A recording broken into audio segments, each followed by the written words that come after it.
Welcome to Sleepy Stories. Get comfortable. Close your eyes. Tonight, we're going to journey to the edge of a continent to witness an impossibly perfect cosmic coincidence, a moment when our moon, a familiar world of silent dust, glides across the brilliant face of the sun, turning day into a soft and sudden twilight. Imagine yourself here, on a rugged headland in northern Spain, where ancient stone meets the vast expanse of the Atlantic. It is a late summer afternoon. The air, warm against your skin, carries the faint, clean scent of salt and sun-baked gorse. Far below, the tide breathes against the cliffs, a slow, rhythmic sigh of foam on rock. The sun, our constant companion in the sky, is beginning its gentle descent towards the horizon, bathing the pale blue heavens in a wash of liquid gold. Everything feels peaceful, timeless, held in the gentle embrace of an ordinary day. But you are here for a rare appointment, a precise celestial alignment. You have travelled, perhaps a great distance, to stand within the umbra, a fleeting shadow cast from 400,000 kilometers away. You lift a pair of special dark glasses to your eyes and look up towards the familiar, perfect circle of our star. It is no longer perfect at its upper edge. A tiny dark scallop has appeared, as if something has taken a small, neat bite from its incandescent limb. This is first contact, the silent moment the leading edge of the new moon makes its presence known. There is no sound, no grand announcement from the universe. It is a graceful and inexorable advance, a shadow falling through the void at over 2,000 kilometers an hour, yet appearing to us as a serene, slow-motion ballet. You feel a curious blend of quiet anticipation and a profound sense of calm. For the next hour or so, you will be a spectator to a celestial dance that has played out for eons. You will watch as this dark intruder, our own familiar moon, continues its serene glide across the brilliant solar disk, and as it does, the world around you will slowly begin to change, preparing for a twilight that should not be. The first few minutes after the eclipse begins are almost a secret, an event shared only between you and the protective darkness of your eclipse glasses. To the unaided eye, the world remains stubbornly unchanged. The sun is still an overwhelming, brilliant disk, its power undiminished. The day still feels entirely like a day. Yet behind the dark filter, the great celestial clockwork is already in motion. You watch the steady, silent advance of a perfect black circle. The moon, which was lost in the sun's glare just moments before, now asserts its presence. It is a disk of pure, solid blackness against a disk of pure, blinding light, slowly, inexorably claiming the sky. This is first contact. You are watching the gears of the solar system turn in real time, a silent cosmic ballet playing out on a stage 93 million miles away. The initial encroachment is slow, a patient and graceful glide. For a while, the change is purely visual, a private spectacle for those who know to look. But as the moon continues its journey, covering more and more of the sun's face, you begin to sense a shift in the world around you. The quality of the light is the first thing to alter. It is a change so subtle, you might question it at first. It isn't like a cloud passing overhead, which simply softens and diffuses the light. This is something else entirely, something fundamental. The light becomes thin, almost metallic. It is as if the very air has lost its warmth and body. Colors, once vibrant, seem to desaturate, their richness draining away as if you were looking at the world through the faded emulsion of a vintage photograph.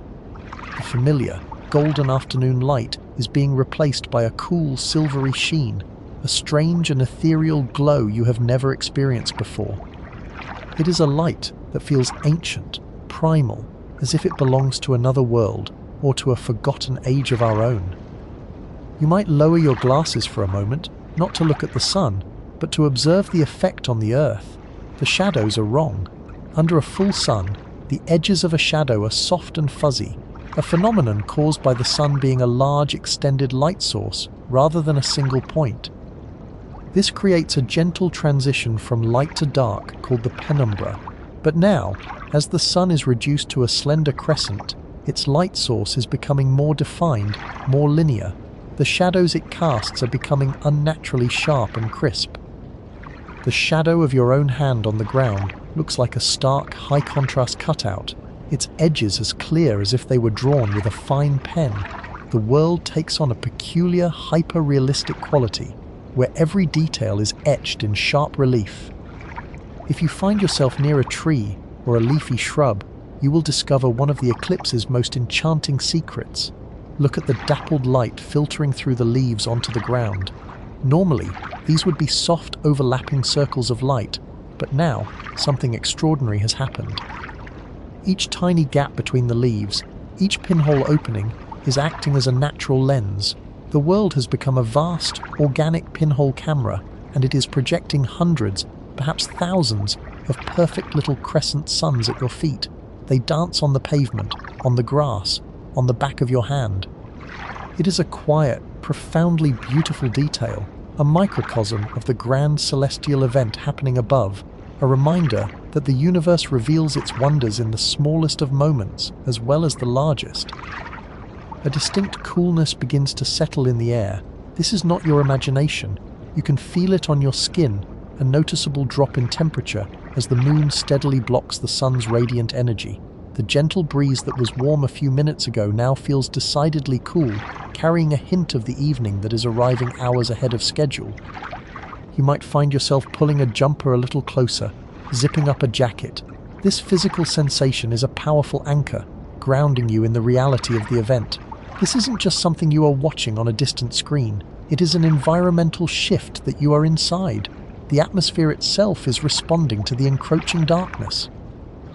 The Earth is breathing a slow, cool sigh as the shadow of the moon approaches. And it is not just the air that is changing. The natural world, so attuned to the rhythms of light and dark, is becoming deeply confused. The birds, which were chirping and calling out just a short while ago, have started to fall silent. Their internal clocks, calibrated over millennia to the predictable cycle of day and night, are being thrown into disarray. They sense the coming darkness not as the gentle, familiar descent of sunset, but as something abrupt, unnatural, and deeply unsettling. You might hear a few last confused chirps, a questioning call that goes unanswered. But mostly, a profound stillness is descending over the landscape. Bees thinking night has fallen may return to their hives, farm animals may begin to settle down for sleep. It is as if nature itself is pausing, holding its breath to witness what is happening in the sky. Now, the pace quickens. The world is changing moment by moment. Through your glasses, the sun is just a sliver, a brilliant burning arc of impossible thinness. The light it casts is now a pale, ghostly grey, and the sky itself has become a strange canvas of conflicting signals. To the west, where the sun hangs, it is still recognizably day, though a deeply strange one. But if you turn and look to the east towards the horizon, you will see a deep, bruised twilight. It is the color of a late sunset, but it is in the wrong part of the sky at the wrong time of day. You are standing under a sky that is both day and night at the same time, caught between two worlds. The final moments before totality are accelerating, the crescent of the sun shrinking with visible speed. You can feel your heart beating a little faster. The quiet anticipation that has been building around you, whether in a crowd or in your own solitude, becomes a shared, breathless awe. Then it begins, the last vestiges of direct sunlight, the final rays from the sun's photosphere, are no longer a smooth arc. Instead, they are broken up by the rugged, mountainous terrain on the very edge of the moon. For a fleeting, magical second, these last rays pour through the deep valleys of the lunar limb, creating a string of brilliant, incandescent points of light, like a string of pearls draped on the edge of the void. These are Bailey's beads, named for the astronomer who first explained them. You are seeing the very last of the sun's light shining through the craters and valleys of the lunar landscape, a final, textured farewell. Almost as soon as they appear, they vanish. The beads are extinguished one by one as the moon's mountains move to block them, until only a single dazzling point of light remains. It is the last sunlit lunar valley, and it shines with an astonishing brilliance, a celestial diamond set upon a dark, ethereal ring. This is the famous diamond ring effect, the sun's final spectacular flourish before it disappears completely.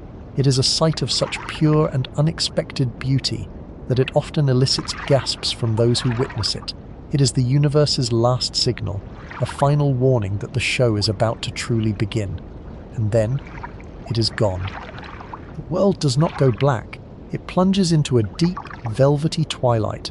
It is time. You can take off your glasses. It is finally safe to look. Where the sun was, there is now a hole in the sky. A perfect velvet black circle, the most absolute black you have ever seen.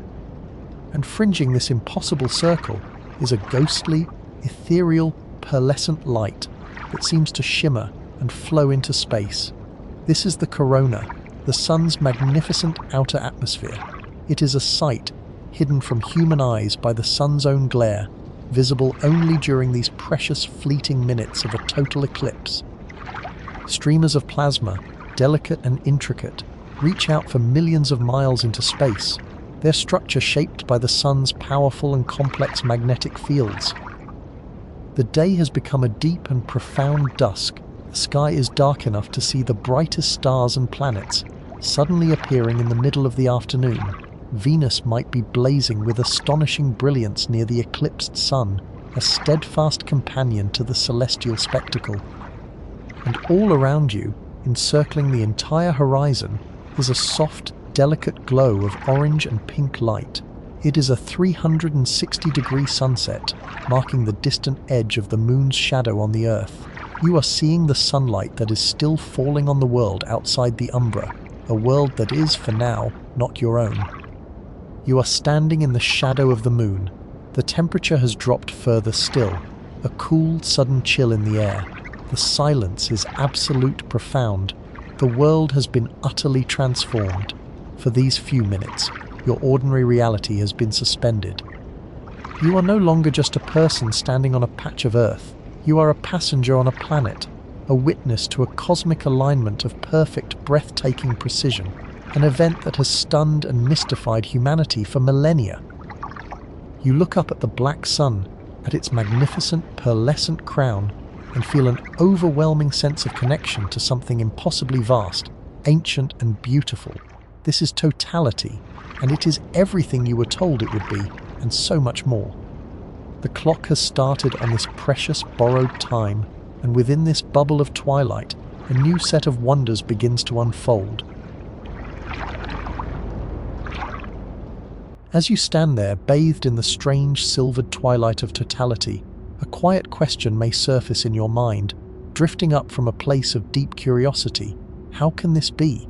How can the moon, our familiar, silent companion, a world of dust and rock, so perfectly and so completely conceal the immense fiery furnace of the sun? The answer is one of the most beautiful and unlikely coincidences in the entire solar system.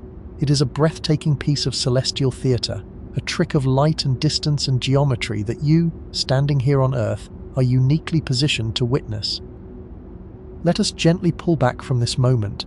Imagine your awareness softly lifting, rising from the ground beneath your feet, ascending through the cooling air. You drift higher, above the landscape, above the clouds, until the curve of the Earth becomes apparent. Higher still, your perspective expands, a silent observer in the quiet of space, until you can hold the whole planet, its moon, and its distant sun within a single peaceful view. From this vantage point, the true reality of their sizes is revealed, and it is almost beyond comprehension. The sun is a colossal star, a seething sphere of incandescent gas that utterly dominates its planetary system. Its scale is so vast that our human minds struggle to grasp it. If you could somehow gather up every planet, every moon, every asteroid and comet, and place them all together, their combined mass would still be just a tiny fraction of the sun's. You could line up more than 100 Earths, side by side, just to span its diameter. You could fit more than 1 million of our blue and white worlds inside it, with room to spare. It is the undisputed giant of our cosmic neighborhood, the gravitational anchor, and the radiant heart, the source of all the light and warmth that makes your world possible. By comparison, our moon is a gentle, modest object. It is a world without an atmosphere to scatter light, a place of silent grey plains and ancient overlapping craters. It is far smaller than the Earth, a mere quarter of its diameter. Next to the overwhelming scale of the Sun, it seems utterly insignificant. If you could place them side by side in the vacuum of space, the comparison would be almost absurd. The Moon would be like a small silver coin held next to a vast glowing bonfire that fills your entire field of view. So how then can the coin so flawlessly cover the fire? The secret, the key to this entire spectacle, lies not in their true size but in their distance. By another incredible turn of cosmic fortune, the Sun is also about 400 times farther away from you on Earth than the Moon is. This is the other half of the celestial equation. This precise, elegant ratio of size and distance is what creates the magic you are now witnessing. An object that is far away appears smaller to your eye. You know this instinctively from your life on Earth. A towering tree on a distant hill can seem smaller than a flower held in your hand. A faraway mountain range, immense and solid, can be hidden entirely behind your thumb held at arm's length. The very same principle applies to the heavens. On a scale that stretches across millions of miles, the Sun's immense physical size is diminished by its immense distance from you. The Moon's relatively small size is compensated for by its closeness, its proximity to your home planet. From your specific viewpoint on the surface of the Earth, this cosmic arrangement creates an optical illusion of breathtaking perfection. The apparent size of the Moon in the sky, what astronomers call its angular diameter, is almost exactly the same as the apparent size of the Sun. They both take up about half a degree in your field of vision, a tiny patch of sky that your little finger, held up to the heavens, could easily cover. This alignment is exquisitely, delicately precise. If the Moon were just a little smaller in its orbit, or on a path that took it slightly farther away from Earth, it would never be able to cover the Sun completely. It would produce a different, though still beautiful, event known as an annular eclipse. In that scenario, a brilliant, fiery ring of the Sun's surface, an annulus, would remain visible around the Moon's silhouette, preventing the sky from ever falling into the deep twilight of totality. Conversely, if the Moon were significantly larger or orbited much closer to us, the spectacle would be less dramatic. It would block out not only the Sun's bright face, but also the ethereal, ghostly atmosphere that you can now see shimmering around it. The sky would simply go dark, a simple blotting out of the light, without revealing the hidden wonders that totality unveils. But you live in a time and on a planet where the numbers align with near-perfect grace. You are the beneficiary of a cosmic lottery played out over billions of years. This perfect fit is what allows you to see the Sun's secret treasures, features normally hidden from sight by the overwhelming glare of its own surface. As your eyes adjust to the strange darkness, you might glimpse the chromosphere, a thin, elusive layer of the Sun's atmosphere just above its visible surface. For a fleeting second, as the last sliver of sun disappears, it can appear as a ruby red or magenta arc of color, a sight so rare it has been likened to a string of cosmic jewels. You might also see solar prominences, vast, arching structures of glowing hydrogen gas, trapped and shaped by powerful magnetic fields. They can extend for tens of thousands of miles into space, appearing as delicate, pinkish-white flames licking at the edge of the black lunar disk. These are eruptions on a scale you can barely imagine, entire storms of plasma that could swallow the Earth whole, yet from here they seem like gentle, silent decorations on the edge of the void. And then, of course, there is the star of the show, the Sun's magnificent corona. This is the Sun's outer atmosphere, a tenuous aura of superheated plasma that streams outwards for millions of miles in every direction. Normally invisible, it is 1,000,000 times fainter than the Sun's surface. But now, with the bright solar disk perfectly masked, the corona reveals itself in all its glory. It is not a simple, uniform halo. It is an intricate, complex structure of pearly white streamers, loops, and brushes, its shape dictated by the Sun's powerful and ever-changing magnetic field. It flows outwards into the solar system, becoming the solar wind that travels past your own planet. You are seeing the very source of the space weather that occasionally paints your night sky with the aurora. Take a moment to consider the sheer improbability of your experience.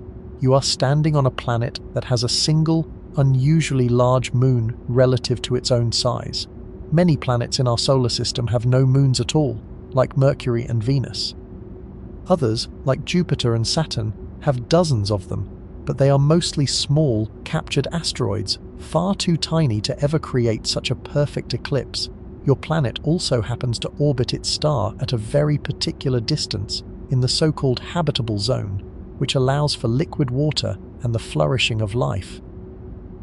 And from the surface of this life-giving planet, the one large moon you have is at just the right distance to create the sublime, breathtaking spectacle of a total solar eclipse. It is a delicate balance, a fleeting arrangement in the vast expanse of cosmic time. This perfect alignment is not a permanent feature of your world. The moon is, in fact, slowly, imperceptibly moving away from the Earth, spiraling outwards at a rate of a few centimeters each year.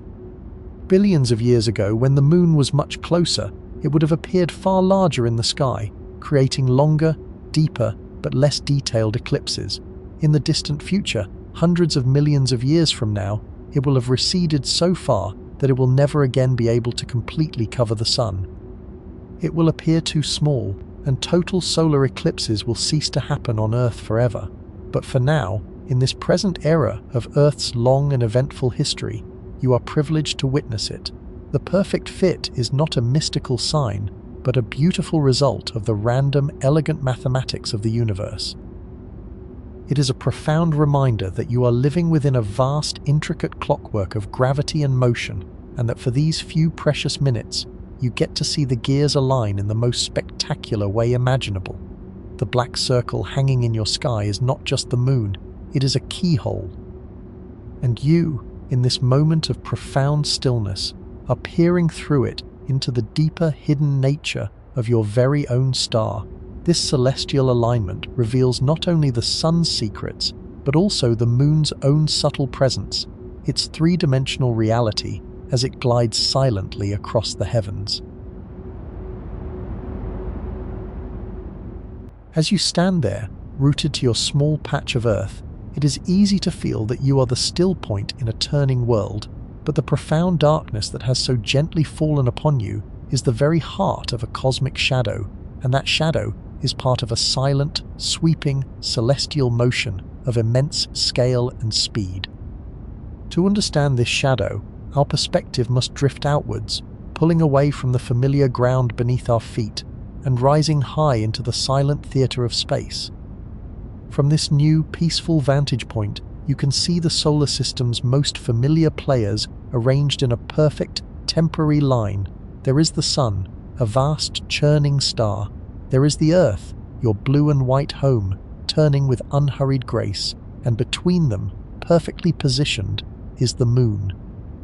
As a solid, rocky world, the moon obstructs the light of the sun, and in doing so, it casts a shadow that stretches out behind it, a long dark finger pointing away into the void. This shadow is not a simple column, because the sun is so much larger than the moon. The shadow is a vast, tapering cone of pure darkness, narrowing as it extends through space. It is a structure of emptiness, hundreds of thousands of miles long, and right at this very moment, the finest, sharpest point of that immense cone is just grazing the surface of the Earth, drawing a delicate, fleeting line across the sunlit daytime hemisphere. This magnificent shadow is composed of two distinct parts. The outer, fainter region is called the penumbra. It is a vast, diffuse halo of partial shadow, thousands of miles across. For anyone standing within the boundaries of the penumbra, the sun is only partly obscured by the moon. The light around them will dim, certainly taking on a strange, silvery quality, as if a cloud has passed before the sun, but a cloud made of something far more definite, something with a crisp, curving edge. The air might feel a little cooler, the colors of the landscape a little less saturated. It is a gentle prelude, a subtle announcement that something extraordinary is taking place in the sky above. But at the very center of this penumbral haze lies the prize. This is the umbra, the true and total shadow, the dark, concentrated core of that long, tapering cone. The umbra is much, much smaller than the penumbra, often no more than 100 miles or so in diameter, where it meets the Earth. It is an exclusive destination, a tiny moving spot of night adrift in a world of day, to witness totality, to see the sun's hidden crown, the corona, blaze forth in the darkened sky. You must be standing precisely within the bounds of this umbral shadow. It is this dark heart that has now found you, standing on your cliffside perch, enveloping you completely in its cool, quiet embrace. And this shadow, this tiny circle of night, is gliding across the face of the planet. You are not simply standing beneath a darkened sky, you are a stationary observer on a moving world, intercepted by a shadow whose journey is governed by immense orbital mechanics. The moon itself is constantly moving, orbiting our planet at a speed of more than 2,000 miles per hour. At the same time, the Earth is rotating on its axis, a steady, continuous spin that, at the equator, moves the surface at around 1,000 miles per hour. The combination of the moon's orbital path and the Earth's own rotation dictates the shadow's course and speed. It becomes a phantom traveler, sweeping over the globe at a velocity that changes as it moves, but which is always, from a human perspective, astonishingly swift. Let us return to our viewpoint in space and watch the umbra's journey begin. For the particular eclipse you are now a part of, the shadow's first terrestrial contact occurs in a remote and lonely corner of the world, the windswept tundra of the Siberian Arctic. Here, the umbra first kisses the Earth's curved surface. For any creature there to witness it, the moment would be an inversion of all that is natural. A sun that has just risen would seem to set again almost immediately, plunging the icy landscape into a brief, bewildering twilight before the light returns. A sunrise in reverse, a fleeting moment of celestial confusion to begin the grand procession. From this desolate starting point, the umbra begins its elegant arc across the planet. It glides southeastwards, sweeping over the vast, silent expanse of the Greenland ice sheet. Imagine that fleeting twilight passing over immense glaciers and deep frozen fjords, a wave of darkness flowing over a world of white. The shadow moves so quickly here that a person standing on the ice, looking to the west, would see the horizon darken dramatically, just moments before the sun itself vanished, a visible testament to the shadow's approach. It is a silent, rushing wall of dusk, arriving and departing in a matter of minutes, leaving the ancient ice to glitter once more in the restored sunlight. Leaving Greenland behind, the shadow continues its journey out over the frigid grey waters of the North Atlantic. Its path just clips the western edge of Iceland, bringing a moment of profound midday darkness to that land of fire and ice. Picture the scene: ancient volcanoes and geothermal vents, breathing steam into the cold air, suddenly finding themselves under a black sun. The sky, for a few precious minutes, would be filled with stars, while all around the horizon, a 360-degree sunset would glow with an ethereal orange light. It is a vision of primal, elemental beauty, a meeting of the Earth's inner fire and the sky's deepest mystery. Now the shadow embarks on its longest and most solitary leg, a silent glide across the vast, empty expanse of the open ocean. For more than an hour, the only witnesses to totality are the deep, rhythmic swells of the Atlantic and the unseen creatures that swim in its depths. From our orbital perch, we see it as a small, perfectly circular stain of darkness, no more than 110 miles wide, moving gracefully across the sun-drenched blue of the planet. It is a fleeting anomaly, a momentary secret shared between the moon and the sea, a spectacle of profound grandeur played out to an audience of waves and wind. Finally, as the afternoon begins to wane in Western Europe, the umbra makes landfall once more. It arrives at the rugged northern coast of Spain, at the very cliff where you stand, feeling the cool air on your skin.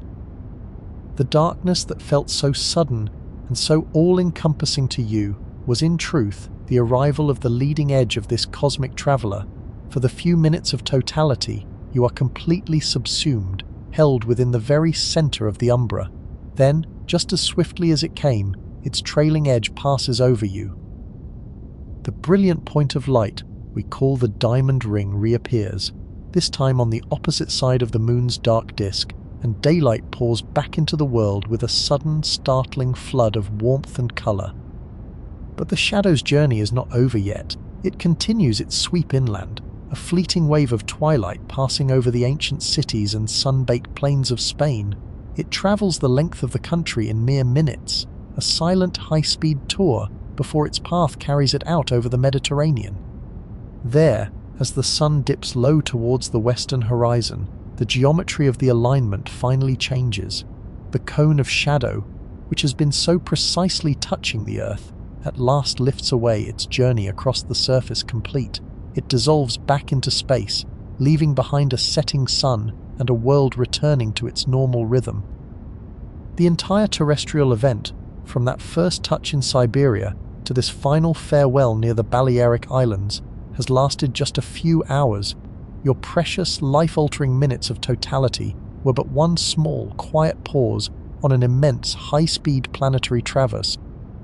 To contemplate this journey is to add another profound layer to your own experience. You were not just looking up at a celestial event, you were perfectly positioned in time and space to be enveloped by it. You were standing on the X on a cosmic map, waiting for a fleeting celestial phenomenon to find you. This simple fact connects you, in a very real way, to every other person who stood and watched from beneath that same narrow ribbon of darkness as it crossed the globe. You all shared this moment, this brief, collective, and silent pause in the day, a gift delivered by the swift, silent, and ever-moving shadow of the moon. And as the full light of the afternoon returns, bathing the cliffs in a familiar golden glow, your thoughts may begin to turn from the shadow's path to the memory of what it so briefly revealed. Your experience on the clifftop, bathed in the ethereal twilight of the moon's shadow, feels deeply personal, almost sacred. It is a moment of profound connection with the cosmos, a private dialogue between you and the stars. Yet, even as the strange silvery light bathes the landscape, you understand that this celestial spectacle is the result of mechanics on the grandest of scales. It is the sublime and silent consequence of gravity and motion, an intricate, predictable dance of worlds in the void. The ability to forecast this moment, to know years, even centuries in advance, that the moon's umbra would fall upon this exact spot, on this exact day, at this exact minute, is a quiet testament to the human mind's reach across time and space. It is a story not of a single genius, but of a slow, patient accumulation of knowledge, a journey that begins thousands of years ago, with watchful eyes turned towards the unfathomable depths of the night sky. This journey of understanding begins in the ancient world. We travel not just in space, but in time, leaving the gentle breezes of modern Spain behind for the fertile crescent nestled between the Tigris and Euphrates rivers. You are in ancient Babylon, more than 2.5 millennia ago. The air is warm and heavy with the scent of dust, river water, and the distant aroma of cooking fires. You are a priest astronomer, a guardian of the celestial truths, and your life's work is to observe the heavens. To you and your people, the sky is a divine canvas, a sprawling living message board upon which the gods write the fate of humankind. The slow looping paths of the planets, the steadfast march of the constellations, the waxing and waning of the moon, these are not random events. They are omens, portents that speak of harvests, floods, the health of the king, and the destiny of empires. An unforeseen event, therefore, such as the sun vanishing from the daytime sky, is an omen of the highest order, a terrifying disruption of the divine order. Your rulers, whose authority is seen as a direct reflection of this cosmic harmony, demand to know when such events will occur. To be forewarned is to be forearmed, to have time to perform the necessary rituals to appease the angered gods. And so, night after patient night, you and your colleagues ascend the great ziggurats, the colossal step temples that serve as your observatories. Their sun-baked bricks cool now under the starlight. From these elevated platforms, You are lifted above the dust and clamor of the city, closer to the gods you seek to understand. You have no telescopes, no computers, no sophisticated instruments. Your tools are the most fundamental of all. Your unaided eyes, honed by years of practice, simple sighting staffs and water clocks, and most importantly, meticulous, unwavering records. For centuries, your predecessors have performed this same sacred duty, inscribing everything they witnessed onto soft clay tablets with a sharpened reed. The precise moment Venus rises as the morning star, the path of the moon as it drifts through the zodiacal constellations, the first slender crescent of the new moon that signals the start of a new month, all are recorded in the intricate wedge-shaped script of cuneiform. You are more than a simple scribe, more than a keeper of records. You are a seeker of patterns, a detective of the divine. You spend your days in the cool, dark archives, surrounded by thousands of these clay tablets, a library of baked earth holding centuries of celestial data. The air is still and smells of dry clay and time itself. Sifting through these vast chronicles, you begin to perceive a rhythm, a subtle, recurring pulse in the movements of the heavens. You notice that the specific conditions that precede an eclipse, a new moon occurring precisely as it crosses the sun's apparent path through the sky, the ecliptic, do not happen at random. There is a logic to them, a pattern that echoes through time. It is not a simple, obvious cycle, but a complex and interwoven one, hidden within the noise of countless observations. It is a secret waiting to be coaxed from the clay. Through generations of this painstaking collaborative work, your people uncover something truly remarkable, a discovery that will echo through the ages, the Saros cycle.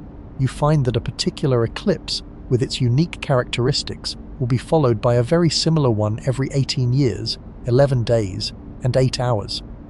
This is the key, the Rosetta Stone for eclipse prediction. It is not a perfect key, for you learn that the extra 8 hours, that 1/3 of a day, means the Earth will have rotated an extra 120 degrees on its axis.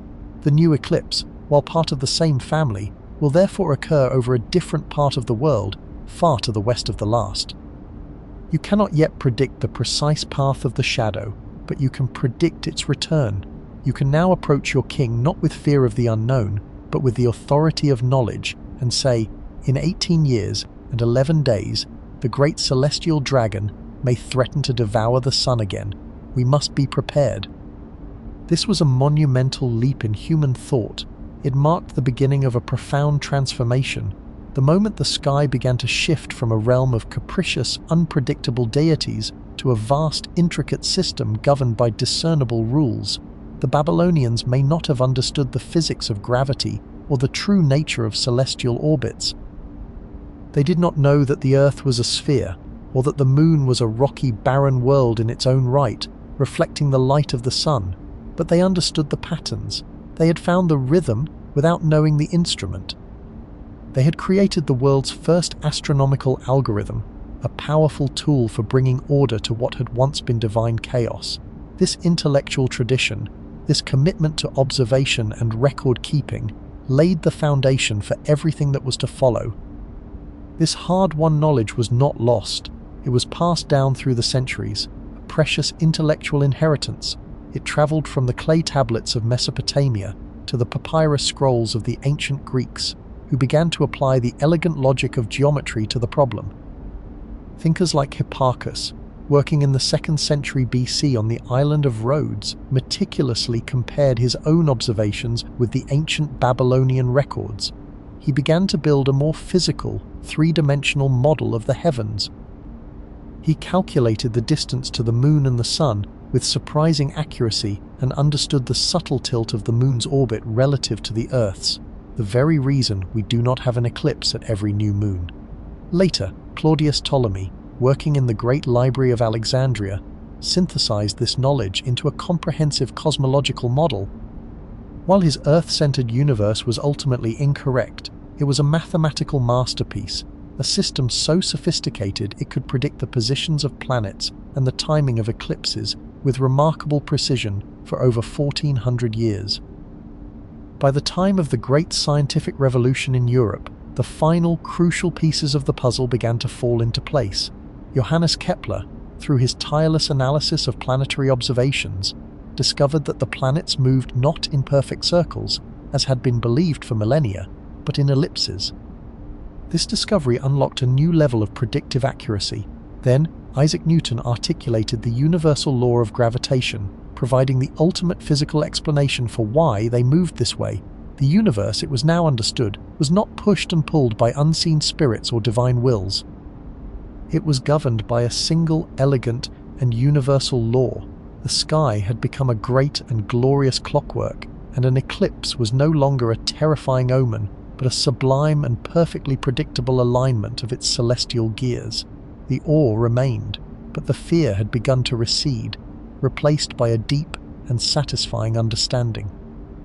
The applications on your smartphone, the websites that gave you the exact second of totality and the precise GPS coordinates for the center line, are the direct technological descendants of those ancient Babylonian clay tablets. They are the culmination of a single, unbroken thread of human curiosity that stretches back for millennia. They are the product of our species' relentless, unquenchable desire to find order in the cosmos, to comprehend the rules of the game. Standing here, on this cliff, feeling the last rays of the sun return to warm your face, you are the beneficiary of this extraordinary intellectual odyssey. You are a living part of a story that connects you to every patient observer who ever mapped the stars, a testament to the quiet power of looking up and wondering why. This profound sense of connection, not just to the sky but to the long chain of humanity that looked upon it, is one of the deepest rewards of witnessing an eclipse. It is a feeling that extends beyond the science, touching upon something more fundamental about our place in the universe. It reminds us that we are not the first to feel this awe, nor will we be the last. Each time the moon's shadow sweeps across the earth, it links us to those ancient priests on their ziggurats, to the Greek geometers with their scrolls, and to the revolutionary thinkers who unveiled the clockwork of the heavens. The light that is now returning, minute by minute, is the same light that illuminated their world, and the shadow that is now racing away from you across the sea is the same shadow that once fell upon them. As the world around you brightens, returning to the familiar colors of a Spanish afternoon, that sense of history lingers. The shadow may have passed, but its impression remains not just on your memory, but on your understanding of time itself. You have witnessed a moment that is both fleeting and eternal, an event that ties the present moment to a deep and ancient past. The science explains the how and the why, but the experience itself speaks to something else, something that resonates within us on a level older than science. It is a shared human experience, a cosmic inheritance. This feeling of being part of a much larger story is what so many eclipse chasers seek, a reminder that we are all travelers on this small, sunlit world, journeying together through the vast and silent depths of space. Before the quiet elegance of celestial mechanics was fully revealed, before the predictable rhythm of the Saros cycle was charted and the laws of universal gravitation were written, a total solar eclipse was an event of unsettling power. To truly feel this, you must let go of the modern world just for a little while. Allow the certainties of science to become soft and hazy at the edges, and imagine yourself in a time when the cosmos was a living tapestry, woven with gods and monsters, with divine portents and sacred duties. In this world, your life is intimately tied to the sun's daily journey. Its first gentle light is your waking call, its warmth a constant life-giving presence. You feel it on your skin as you tend to the land, its steady, graceful arc across the sky, marking the unhurried passage of your day. It is a reliable clock for a life lived in a deep and flowing rhythm with the turning of the seasons. The sun is not merely a distant star, it is the most dependable thing you know. It is the source of all warmth, the reason the crops in your fields grow strong and full, the benevolent power that holds back the deep and uncertain dark of the night. It is a promise, a celestial covenant, renewed each and every morning without fail. Now picture a day like any other. The sun is high and bright, bathing the world in the familiar, comforting light of midday. But then, something begins to happen. It starts subtly, a small dark blemish appearing on the edge of the sun's brilliant disk. At first, you might dismiss it, perhaps a strange cloud drifting high in the atmosphere, or a momentary trick of the eye, but the blemish does not pass. It grows. A creeping, silent bite is being taken from the source of all life. The world around you begins to change in ways you can feel deep in your bones. The quality of the light becomes thin and strange, a silvery metallic sheen that casts sharp, unnervingly clear shadows on the ground, a coolness you have only ever felt at dusk, or in the deep shade of a forest, begins to settle in the air, a chill that feels deeply unnatural in the middle of a warm afternoon. The birds, those faithful chronometers of the day, become confused by this false twilight. Their daytime chatter falls silent, and some may even begin their evening songs, hours too soon. The air itself seems to hold its breath. You would not think of orbital mechanics or the precise alignment of the moon. You would think that the world, your world, was being undone. Your mind, searching for reason in a reality governed by myth and meaning, would turn to the great stories, the sacred narratives that explain the workings of the heavens. If you were living in ancient China, your understanding of the cosmos would be one of intricate balance and celestial harmony. The health of the empire, the fortune of the dynasty, was a direct reflection of the order in the heavens.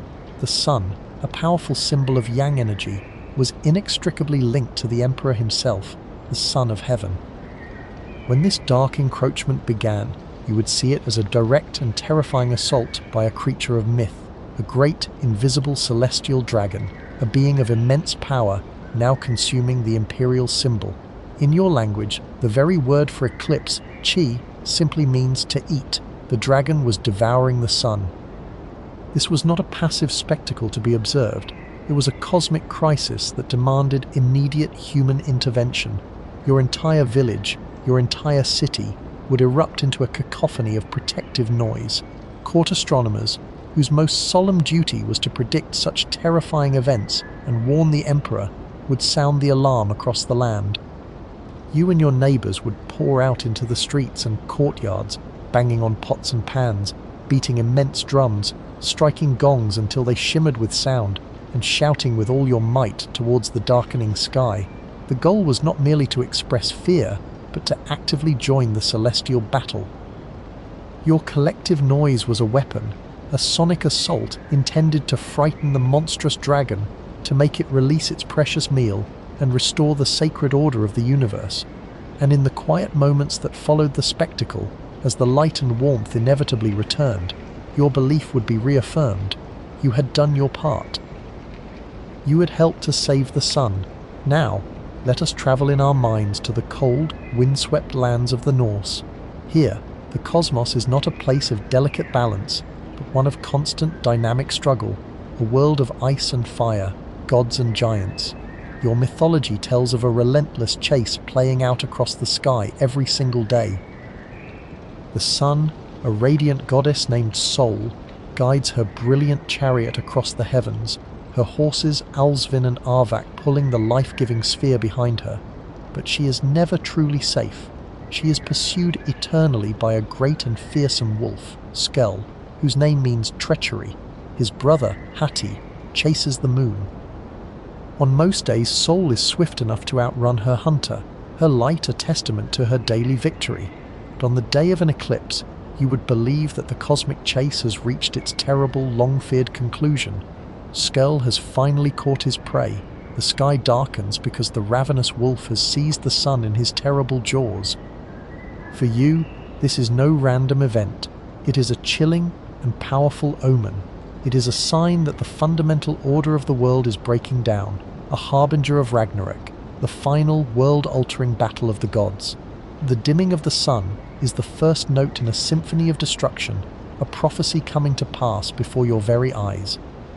The world holds its breath, waiting to see if this is truly the beginning of the end, the twilight of the gods. Journey south now, across oceans and continents, to the high, thin air of the Andes Mountains, to the heart of the magnificent Incan Empire. Your world is built around the sun. You are the children of the sun, and your supreme deity is Inti, the sun god, from whom the Sapa Inca, your divine emperor, is directly descended. Inti is the source of your identity, your power, and the agricultural abundance that sustains your vast and sophisticated civilization. When the sun begins to fade, it is not seen as an attack from an outside monster, but as a sign of Inti's own deep distress or profound anger. The sun god has turned his face away from his children. The priests, who spent their lives interpreting the will of the gods through the stars and the seasons, would hurry to conduct urgent rituals in temples plated with gold that shone like the sun itself. Precious offerings of chicha, a sacred corn brew, bundles of coca leaves, and bolts of the finest woven textiles would be made. In times of the gravest crisis, even animal and human sacrifices might be considered necessary to appease the wounded deity and demonstrate your people's unwavering devotion.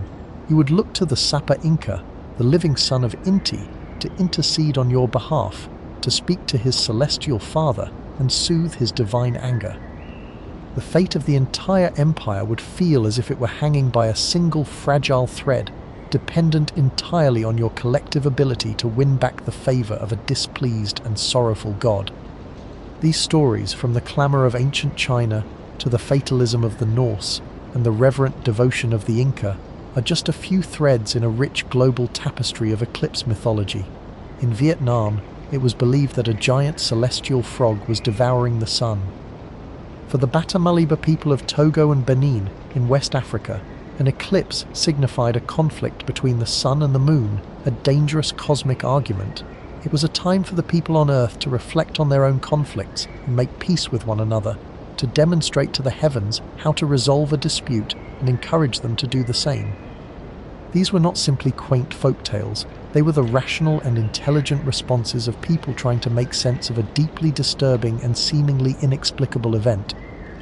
They used the intellectual and cultural tools available to them, a universe not of impersonal physics, but one that was alive, a living, breathing cosmos filled with powerful beings, great struggles, and profound meaning in which humanity had a vital and active role to play. Even the modern word we use, eclipse, whispers of this ancient anxiety. It comes to us from the Greek word eklipsis, which means to abandon, to forsake, or to cease to exist. The word itself carries the deep emotional weight of the experience, the feeling of being left behind by the primary source of life and warmth, of being abandoned by a celestial parent. For most of human history, this was the universal response. Not quiet, scientific awe, but an active participatory fear and a desperate communal need to help restore the natural order of the world. So when you stand on that patch of earth, looking up at the sky as the moon's shadow sweeps towards you, you are connecting to a very long and ancient human story. You are the beneficiary of centuries of meticulous observation and calculation, an inheritance of understanding that has transformed an omen of doom into a moment of sublime wonder. The primal fear has softened into awe, but the deep, intuitive sense that you are witnessing something of immense and sacred significance remains. It is a silent, unbroken thread that connects you to every single human who has ever stopped in their tracks, looked up at the sky, and watched in disbelief as the sun began to disappear. This shared human experience, this quiet journey from terror to understanding, is as breathtaking as the celestial event itself, and as we trace that journey, we find that the path from myth to mathematics was not a straight one. It was paved by generations of careful observation. For thousands of years, the sudden vanishing of the sun was a source of profound awe, a spectacle that inspired myths and tested the intricate gears of predictive mathematics. It was a cosmic clock, reliable in its cycles, yet always breathtaking. But in the early years of the 20th century, a total solar eclipse was poised to become something entirely new, a crucible for an idea, so revolutionary it would forever reshape your understanding of the universe itself. This was the moment that a young patent clerk turned physicist, Albert Einstein, and his strange, beautiful theory of general relativity would be put to the ultimate celestial test. Imagine the world in 1919. The Great War has finally drawn to its exhausted close, leaving a landscape of fractured certainties. Amid this global upheaval, a new map of the cosmos has been quietly proposed.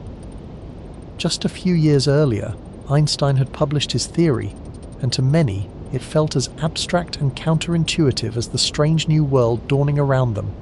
For centuries, the universe had operated under the elegant and familiar laws of Isaac Newton.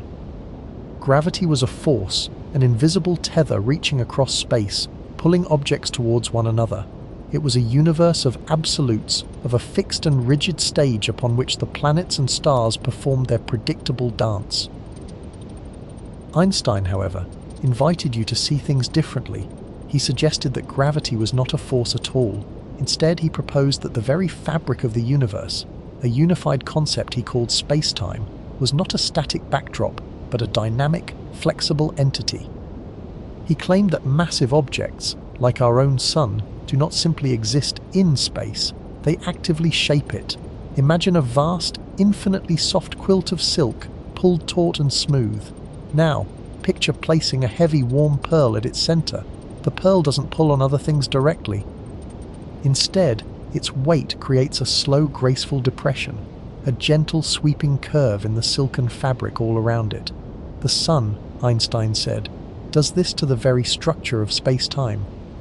Planets like Earth are not being pulled by a force, they are simply following the straightest possible path through this curved, indented space, like a small marble rolling around the inside of a smooth, invisible bowl. This idea led to a profound and testable prediction. If the sun truly warps the space around it, then anything traveling through that space must follow the curve. This even included light itself. According to this theory, a beam of light from a distant star, journeying for years across the cosmos, would have its path subtly diverted as it grazed past the sun's immense gravitational well. To you, an observer on Earth, looking back along that beam of light, the star would appear to be in a slightly different position in the sky than its true location. Its light would have been bent by the sun's gravity. It was a mind-altering concept, suggesting that even the steadfast light of the stars could be led astray, that space itself was not empty, but possessed a shape, a texture. The theory was mathematically beautiful, but without physical proof, it remained a magnificent piece of speculation. The problem, of course, was a practical one. How could you possibly see a faint star when it was right next to the sun? The sun's own brilliant, overpowering glare completely washes out everything in its vicinity, rendering any such observation impossible. Except, that is, for a few precious fleeting minutes, during a total solar eclipse, the moon slides perfectly across the sun's face, its dark disk acting as a natural shield, a celestial occulter placed just right. In the unearthly twilight of totality, the sun's blinding photosphere is hidden, and the faint stars of the background sky emerge from the blue, suddenly visible in the sun's immediate neighborhood. This was the window of opportunity. This was the natural experiment the universe provided.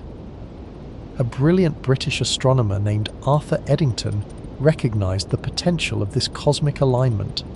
A devout Quaker whose conscience had led him to be a conscientious objector during the war, Eddington was a man who sought deep truths, both spiritual and scientific. He understood that an upcoming eclipse on the 29th of May, 1919, offered a uniquely perfect chance to test Einstein's radical idea.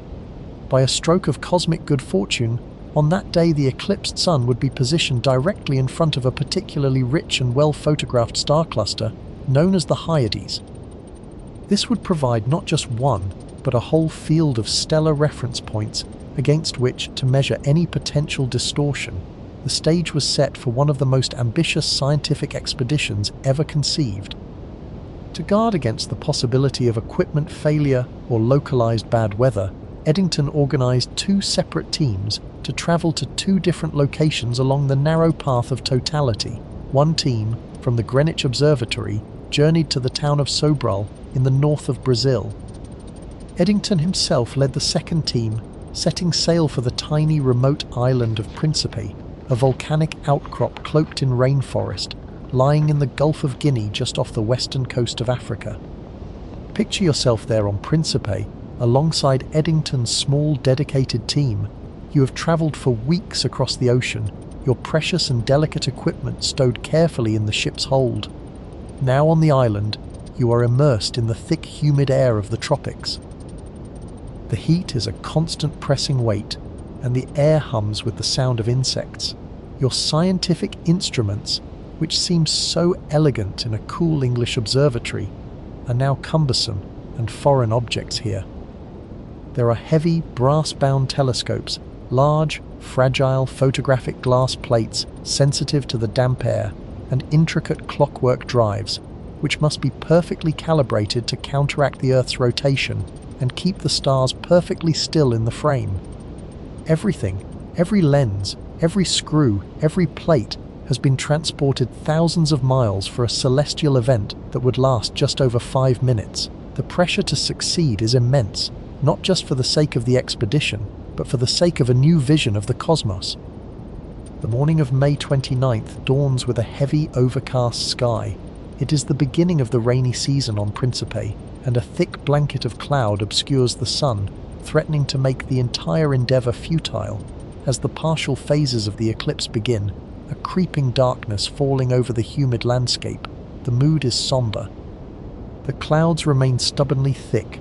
It seems as though you have come all this way, through so much effort and anticipation, only to be defeated by the weather. Minutes feel like hours, the air grows cooler, the sounds of the island's wildlife become strangely hushed. And then, a small miracle, just as the final sliver of the sun is about to be extinguished and totality is set to begin, a gap appears in the clouds, a patch of clearer sky drifts slowly, providentially into position. The team's despair turns to focused, adrenaline-fueled action. Through the break in the clouds you see it. The sun is gone, replaced by a black hole in the sky, rimmed with the ethereal silvery white fire of the solar corona, and scattered around it, like tiny diamonds on dark velvet, are the stars of the Hyades. You and the others work with a frantic, silent precision born of endless rehearsal. There is no time for wonder, only for process. You expose one photographic plate, deftly swap it for another, check the focus, monitor the clockwork drive, and expose the next. Each plate must capture the faint, delicate pinpricks of starlight against the ghostly glow of the corona. These images are your entire purpose. They are the raw data that holds a potential new truth about the universe. For the few precious minutes of totality, you work under the strange twilight sky, capturing the evidence. Then, as suddenly as it began, a brilliant diamond of sunlight flashes at the moon's edge, and totality is over. The sky brightens, the stars vanish, and the clouds, as if their duty is done, begin to close in once more. The work, however, was only just beginning. The plates from Principe and the corresponding plates from the team in Sobral were carefully packed and shipped back to England. Now came months of painstaking, meticulous analysis. In the quiet of the observatory, you would need to compare the eclipse photographs with reference plates of the very same star field, taken months earlier when the sun was in a completely different part of the sky. Using powerful micrometers, you would measure the precise positions of the stars on each plate, looking for a shift so minuscule it was almost unbelievable. According to Einstein's equations, the deflection of a star's light at the very limb of the sun should be just 1/75 arc seconds. To picture that, imagine looking at a single human hair from over 10 meters away. That is the width, the infinitesimal displacement you are searching for in the silent language of the stars. Finally, after months of measurement, calculation, and cross-checking, the results were in. The starlight had indeed been bent. The stars near the sun in the eclipse photographs were not in the same positions as they were in the reference photographs. And the amount of the displacement, the degree to which their light had been warped as it passed the sun, was not random. It matched with astonishing accuracy the exact amount that Albert Einstein's theory of general relativity had predicted. When Arthur Eddington announced the findings at a joint meeting of the Royal Society and the Royal Astronomical Society in London, the news created a global sensation. newspaper headlines around the world proclaimed the overthrow of Newton's universe.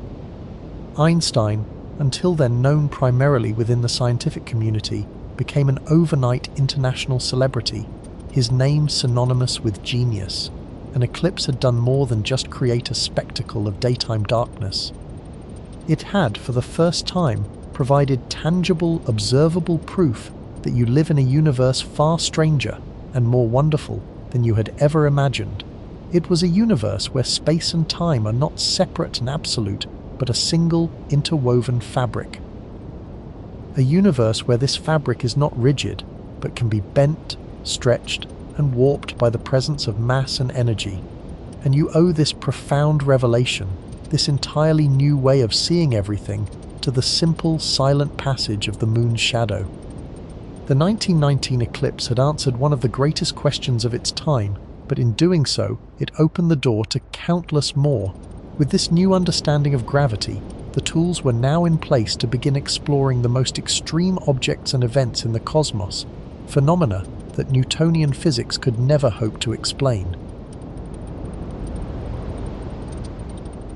As the very last brilliant jewel of the sun's face is extinguished, the world around you is gently submerged in a profound and tranquil twilight. The air, which moments ago was filled with the warmth of an ordinary day, now carries a sudden, distinct coolness, a quiet message from the moon's passing shadow. Your gaze, now free from the careful shield of protective filters, is drawn without volition, irresistibly upwards to the very heart of the sky. There, where the familiar, blazing disk of the sun once hung, you now see a perfect black circle. It is a void of impossible depth, a silken blackness etched against the deep indigo of the heavens. And surrounding this stark, mesmerizing silhouette is the very spectacle that has brought you to this precise spot on Earth, at this precise moment in time, the sun's corona. It appears as a magnificent ethereal crown of light, a ghostly halo woven from threads of pearlescent white and delicate, silvery grey. This is the sun's outer atmosphere, a vast, incandescent aura that stretches for millions of miles out into the cold, silent vacuum of space. Its light is intricate, complex, and utterly captivating. It doesn't shine with the harsh, direct glare of the sun, but with a soft, diaphanous luminescence, like moonlight filtered through the finest gossamer silk. In your ordinary day-to-day life, you are completely oblivious to its presence. The sun's visible surface, the photosphere, is so ferociously bright, 1,000,000 times more so, that it utterly overwhelms and conceals this faint, intricate glow. The corona is always there, a constant and colossal feature of our star, but it remains a secret, hidden in plain sight. It is only now, with the moon performing its role as a perfect celestial shield, that this profound, hidden glory is finally revealed to your eyes. The name itself, corona, is the Latin word for crown, a fitting title bestowed upon this radiant wreath by those who witnessed it centuries ago, long before they could comprehend its true nature. What you are witnessing is not just a beautiful celestial event, it is a view onto a frontier of scientific discovery. The corona is one of the most enigmatic and deeply studied regions in our entire solar system. For centuries, its true nature baffled astronomers. As they sketched the strange, wispy shapes they saw during the fleeting minutes of totality, they debated its origin with fervent curiosity. Was it a glowing atmosphere belonging to our own moon, illuminated from behind by the hidden sun? Was it perhaps a phenomenon within Earth's own upper atmosphere, an optical trick created by the unusual crepuscular lighting conditions? Or did it truly belong to the sun, a distant and mysterious appendage? The question remained unresolved until the advent of photography and spectroscopy in the 19th century. By capturing images of the corona from different locations along the eclipse path, astronomers could prove that its delicate features did not shift with the observer's perspective. They watched as the Earth's rotation carried them onward, while the corona remained steadfastly anchored to the eclipsed sun, confirming with certainty that this ghostly crown was indeed the sun's own magnificent and unimaginably vast atmosphere. Yet solving one mystery only served to unveil a deeper, more perplexing one: the great mystery of the corona's temperature. Your everyday intuition and the fundamental laws of thermodynamics would suggest that as you move away from a source of heat, the temperature should steadily decrease. The surface of the sun, the photosphere that is now hidden from your view, burns at a formidable 5,500 degrees Celsius. From there, one would expect the heat to dissipate into the vastness of space, growing cooler with every mile. But the corona defies this logic in the most spectacular fashion. Millions of miles above the solar surface, this tenuous atmosphere sizzles at an almost unbelievable 1 to 2 million degrees Celsius. It is hundreds of times hotter than the fiery surface far below it. This phenomenon is famously known as the coronal heating problem, and it remains one of the most significant unsolved puzzles in modern astrophysics. It is a profound paradox, a cosmic riddle, as if you were to walk away from a bonfire on a cold night, only to find that the air grew intensely, blisteringly hotter the farther you moved away. Scientists are confident that the solution to this enduring puzzle lies tangled within the sun's immensely powerful and complex magnetic fields. You can see the very structure of these fields traced out before you in the sky. The corona is not a uniform, homogeneous glow. It is a tapestry of delicate streamers, fine threads, and graceful arching loops. This is because the corona is composed of plasma, a state of matter where atoms have been stripped of their electrons by extreme heat, creating a superheated gas of charged particles. This electrically charged plasma cannot move freely. Instead, it is compelled to follow the invisible lines of the sun's magnetic field, like iron filings arranging themselves around a magnet, but on a stellar scale. The intricate filigreed patterns you see are therefore a direct visualization of the sun's magnetic architecture, made visible for this brief time. The leading theories propose that energy is generated by the turbulent churning motions on the sun's surface, a process similar to convection in a boiling pot of water. This mechanical energy travels upwards along the magnetic field lines, like vibrations traveling along a guitar string, and is then deposited into the thin plasma of the corona, where it is converted into staggering amounts of heat through complex processes that are still the subject of intense research and debate. During the precious few minutes of totality, you are granted the clearest, most unobstructed view of this incredible process in action. All around the world, teams of scientists are positioned along this same narrow path of shadow, their instruments aimed at the sky. They are using advanced spectrographs to carefully analyze the coronal light, splitting it into its constituent colors, its rainbow spectrum. Within this spectrum lie chemical fingerprints, unique spectral lines that reveal which elements are present in the plasma, as well as crucial information about its temperature, its density, and the speed at which it is flowing away from the sun as the solar wind. They are also meticulously documenting the corona's overall shape and structure. This shape is not constant. It changes dramatically in concert with the sun's 11-year cycle of magnetic activity. During a solar minimum, when the sun is quiet and its magnetic field is relatively simple, the corona often appears neat and symmetrical. You might see long, straight streamers flowing out from the sun's equator, like a cosmic windsock, with darker, cooler regions known as coronal holes appearing at the poles. But during a solar maximum, when the sun's magnetic field is a tangled and chaotic knot, the corona is far more complex and disordered, with streamers and loops bursting forth from all latitudes, pointing in every direction, a wild and beautiful crown for a stormy king. If you have a pair of binoculars or a small telescope to hand, you might be able to glimpse another spectacular feature, nestled at the very edge of the moon's dark disk. Look closely for vibrant, intense points of pink or ruby-red light, which may form small, arching loops against the blackness. These are solar prominences. They are colossal structures of cooler, denser gas from the lower solar atmosphere, the chromosphere, held aloft for weeks or even months by powerful magnetic loops that extend tens of thousands of miles up into the searingly hot corona. They are, in essence, contained eruptions on the sun, vast ribbons of plasma tracing the magnetic architecture that suspends them. They are made visible to you by their distinct color, a result of glowing hydrogen gas, and their contrast against the paler white light of the corona behind them. To witness a prominence during an eclipse is to see the raw dynamic power of our star in a moment of breathtaking elegance, a fleeting glimpse of the fiery turmoil that lies just beneath the calm, dark veil of the moon. You might reasonably wonder if we need to wait for an eclipse to study the corona. In an age of advanced space exploration, surely we have instruments that can do this for us. And indeed we do. Spacecraft such as the Solar and Heliospheric Observatory, or SOHO, carry instruments called coronagraphs, which are specifically designed to create artificial eclipses. A coronagraph uses a small, precisely machined metal disc inside the telescope to block the direct light from the sun's photosphere, allowing the much fainter corona to be seen and studied.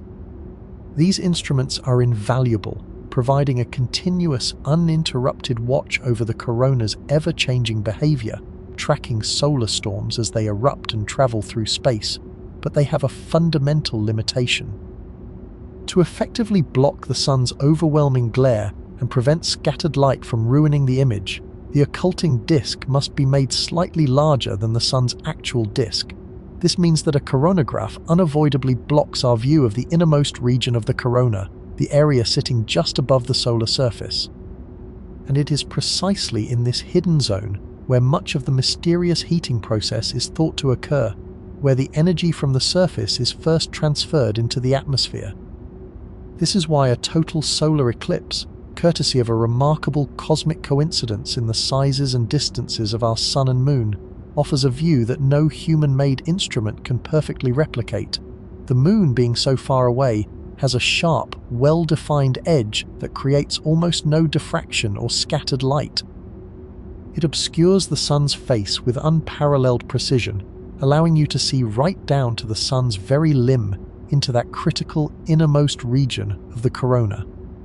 For these few fleeting minutes, your quiet vantage point on the surface of the Earth becomes the most valuable solar observatory in existence for studying this beautiful, baffling phenomenon. The ghostly crown hanging in your sky is far more than just a sublime sight. It is a live-action laboratory, a window into the fundamental physics that governs the star that gives us life. The intricate dance of light and shadow above you is a story written in plasma and magnetism, a story that continues to unfold as you watch, moment by moment.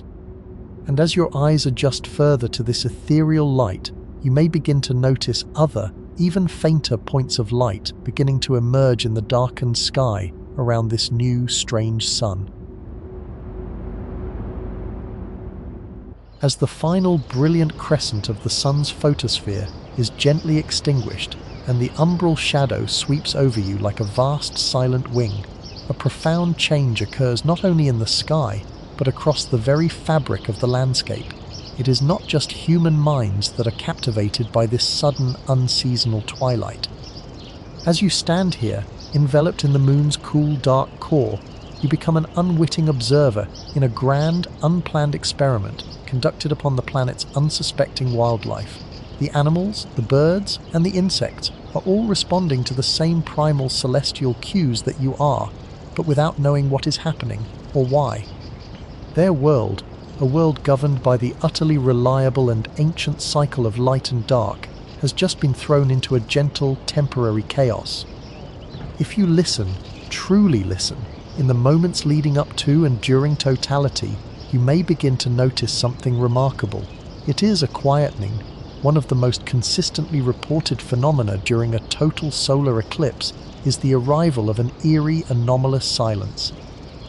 The normal bustling soundscape of the daytime world seems to fade, as if a cosmic hand has slowly turned down the volume. The air, which moments ago might have been filled with the hum of life, now grows still. The very quality of sound changes in the cooling, denser air. Distant noises become clearer for a moment, before they too seem to fall away into a soft, velvety hush. If you are near a wooded area, a meadow, or even a garden rich with life, you will notice the birds fall quiet. Their chorus of chirps and calls, which provide a constant reassuring backing track to the day, simply peters out. Their internal clocks, sophisticated biological chronometers strongly synchronized with ambient light levels, are sending them an unmistakable signal: night is falling. You might see them, small silhouetted shapes against the bruised purple sky, flying with an uncharacteristic purpose back towards the safety of their nests. The swifts and swallows that were carving joyous arcs high in the sky just minutes before have now vanished, having descended to the shelter of their eaves. Flocks of rooks might gather in a brief, confused flurry before settling into the high branches of a familiar tree, preparing to roost for a night that has, by their reckoning, arrived many hours too early. You may even hear the soft, gentle notes of their evening songs begin, a melodic farewell to a day that is not yet done. These vespertine refrains, however, are often cut short, suspended in the strange twilight, only to be abandoned in confusion when the brilliant daylight returns just a few minutes later. It is a profound disruption to a rhythm that has been encoded into their very being over countless millennia. For them, the most fundamental promise of their world has just been broken. Insects, too, those tiny engines of the ecosystem, are profoundly affected by the moon's passage. For creatures like the honeybee, the sun is not merely a source of warmth, but a complex navigational tool. Bees orient themselves using the patterns of polarized light in the sky, a celestial compass invisible to human eyes. As the moon begins to obscure the sun, this pattern becomes distorted, and as totality approaches, it vanishes completely. Scientific studies, using tiny microphones placed near hives, have recorded the sound of the colony during an eclipse. The steady, industrious buzzing of foraging bees slows down, the frequency of their wing beats decreasing as the light fades. Then, during the precious minutes of totality, the buzzing often stops entirely. The entire insect orchestra is put on pause. The foragers, caught out in the field, may simply land on a flower and wait, motionless, for their guiding star to return. It is a response mirrored across the insect kingdom. Daytime flyers like butterflies, which rely on the sun's warmth to power their flight muscles, will settle on leaves and fold their wings, adopting the same posture they use for the cool of the night. Their vibrant colours disappear as they tuck themselves away, becoming just another part of the foliage. Meanwhile, nocturnal creatures may stir prematurely. You might hear the first tentative chirps of crickets, tricked into believing that their time has come. Moths, which spend the day in careful camouflage, pressed flat against tree bark, or hiding beneath a leaf, may begin to flutter from their hiding places, their feathery antennae twitching as they prepare for a night of activity that will be over almost as soon as it has begun. The eclipse creates a brief, bewildering handover between the day shift and the night shift of the invertebrate world. Even creatures you might not expect to be so sensitive to the change are responding. Consider the orb weaver spider, a patient and meticulous architect. Many species of orb weaver dismantle their intricate webs at dusk, consuming the silk to reclaim the precious proteins before spinning a fresh, dew-kissed web at dawn.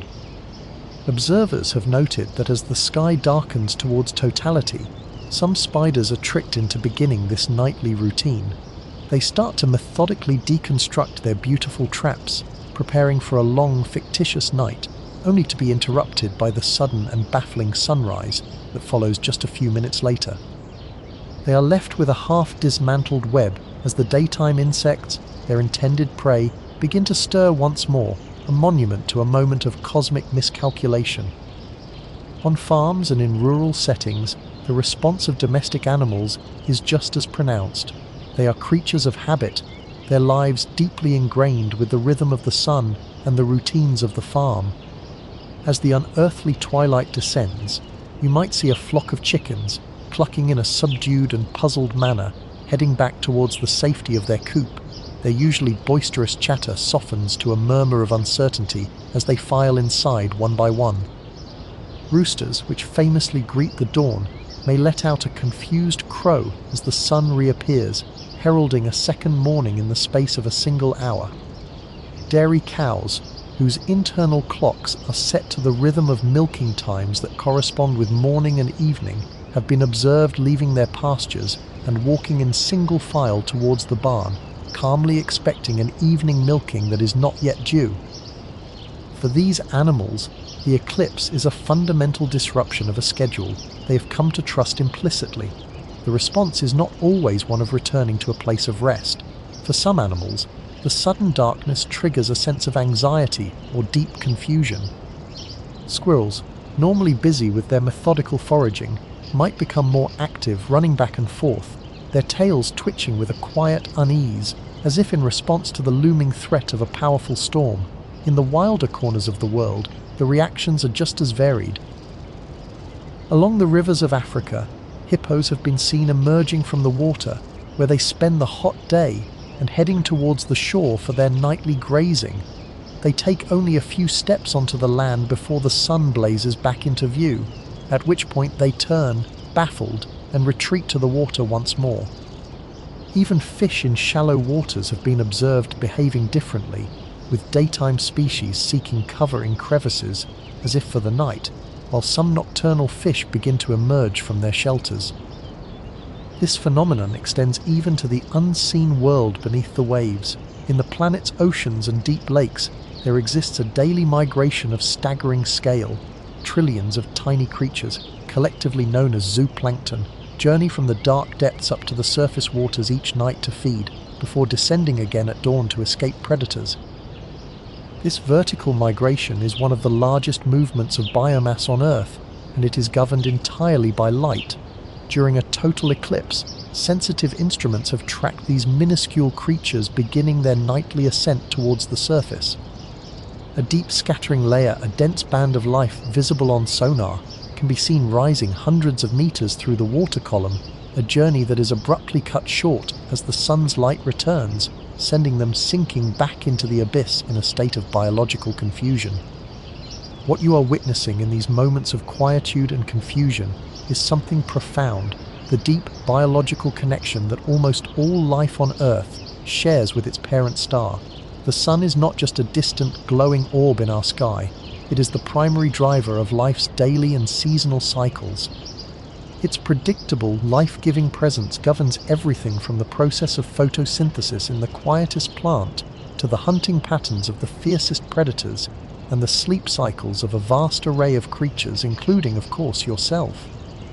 The sudden, unnatural darkness triggers a deep, instinctual response buried in the oldest parts of the brain. It is a primal signal that something is awry with the fundamental order of the world, a deep tremor in the great clock of life. The silence that falls over the landscape, therefore, is not merely an absence of noise. It is a collective, biological holding of breath. Every living thing around you, from the roosting bird to the waiting bee, from the confused cow to the ascending plankton, is in its own way responding to the same awe-inspiring, unsettling event.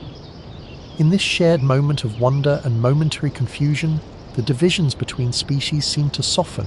You are all inhabitants of the same world, temporarily united under a sky, where the most basic rules have been suspended, all sharing in the same quiet astonishment.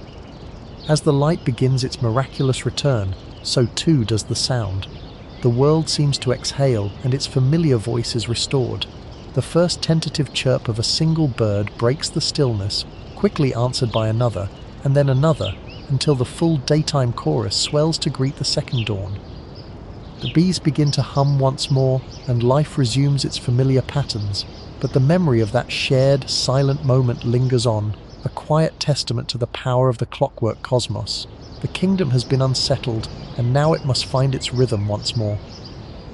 That sudden return of light brings with it a sight of its own, one that for centuries was as mysterious as the darkness itself. The total solar eclipse you have just witnessed, this fleeting moment of midday twilight, is the rarest and most profound of its kind.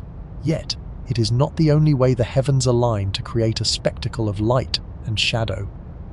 Your precious experience of totality, that perfect cosmic fit, is but one extraordinary act in a much larger celestial play, a play that unfolds in many variations across the ages. The intricate clockwork dance of the Earth, Moon, and Sun can produce a whole family of eclipses, each with its own unique character, its own quiet beauty, and its own gentle lesson about the scale and motion of your home in the universe. The primary reason for this variety, the subtle detail that changes everything, is the shape of the Moon's orbit around our world. It is not a perfect, unwavering circle. It is a gentle ellipse, a slightly flattened path that means the moon's distance from the Earth is always changing. For part of its monthly journey, it swings a little closer to us, reaching a point in its orbit known as perigee. At this time, it might be over 40,000 kilometers nearer than at its most distant point. At other times, it drifts farther away to the most remote part of its orbit, its apogee. This variation in distance, though imperceptible to a casual glance on a normal night, has a profound effect on the moon's apparent size in your sky. It is this small variance, this cosmic ebb and flow, that dictates whether an alignment will result in the perfect symmetry of totality or in something altogether different. Let us imagine for a moment an eclipse that occurs when the moon is at or near its apogee, when it is floating at the far end of its orbital tether. From our earthly perspective, it appears just a fraction smaller in the sky. It is no longer quite large enough to obscure the brilliant face of the sun. When the alignment becomes perfect, when the moon passes directly across the solar disk, its dark silhouette is unable to cover the sun from edge to edge. Instead, a brilliant blazing ring of the sun's photosphere remains visible, encircling the black lunar disk like a celestial wedding band. This breathtaking phenomenon is known as an annular eclipse, a name derived from the Latin word annulus, which simply means ring. To witness an annular eclipse is to see a ring of fire burning in the heavens. It is a truly stunning sight, a vision of impossible geometry, but it offers a very different experience from the deep wonder of totality. Because a sliver of the sun's ferociously bright surface is never fully blocked, the sky does not descend into darkness. The sun's ethereal outer atmosphere, the pearlescent corona you saw in its full glory, remains entirely hidden, washed out by the glare of that fiery ring. Throughout the entire event, from the first moment of contact to the last, you must use specialized eye protection to watch safely. The quality of the daylight on Earth becomes deeply strange, taking on a thin, steely, and diminished quality, but it is not the profound, otherworldly twilight of a total eclipse. It is a reminder of just how precise the cosmic coincidence must be to create the perfect fit you experienced. A few thousand kilometers of distance in the vastness of space, the difference between the moon's perigee and its apogee is all that separates a sky of silver twilight from one that holds a ring of golden fire.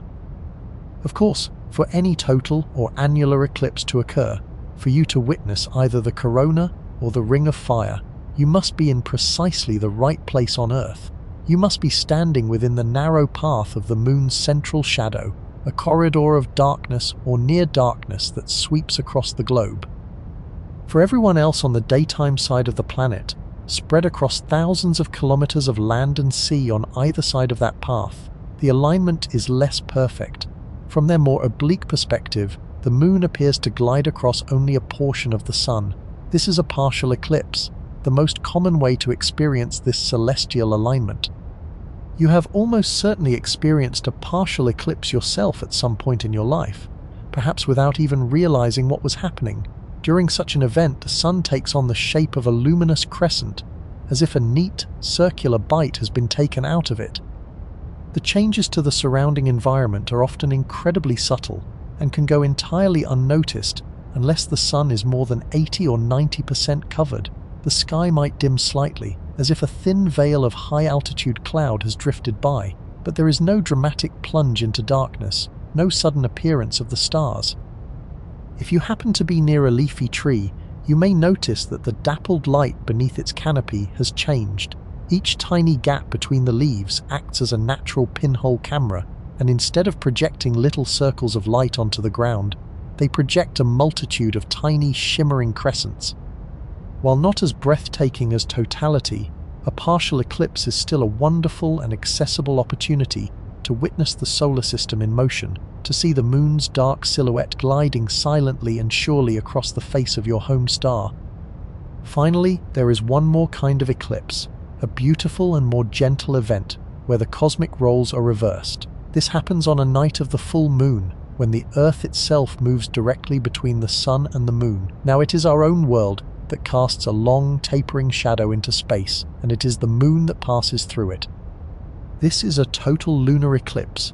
Unlike a solar eclipse, which is only ever visible from a very small portion of the Earth's surface, a lunar eclipse can be seen by anyone on the night side of the planet, weather permitting. It is a spectacle for an entire hemisphere. You can watch it unfold slowly over several hours with your naked eyes, no special filters or protection needed. The performance begins subtly, with the moon first entering the Earth's lighter, outer shadow, the penumbra. For a long while, you might notice nothing more than a faint tea-colored shading on one edge of the lunar disk. The full moon's glare simply seems to soften, its brilliant white light taking on a muted, antique quality. But then, the real journey begins. The moon's leading edge touches the edge of the Earth's deep central shadow, the umbra. It is a moment of quiet drama. A dark, perfectly curved bite begins to creep across the bright lunar surface, a tangible and undeniable sign that you are watching your own planet's shadow fall upon its closest celestial neighbor. Over the next hour or so, this dark curve silently consumes the moon's familiar features, swallowing ancient craters and vast grey seas until the entire disk is engulfed. As the full moon drifts deeper into the umbra, it does not disappear completely from view. Instead, it often transforms, its familiar silvery white light dimming and shifting to a beautiful deep red or a warm coppery orange. This eerie and mesmerizing glow is caused by sunlight filtering through the entire circumference of the Earth's atmosphere. To understand this, imagine you are standing on the surface of the moon during a total lunar eclipse, looking back at your home world. From your lunar vantage point, you would see the Earth as a dark, imposing circle, completely blocking the blinding light of the sun.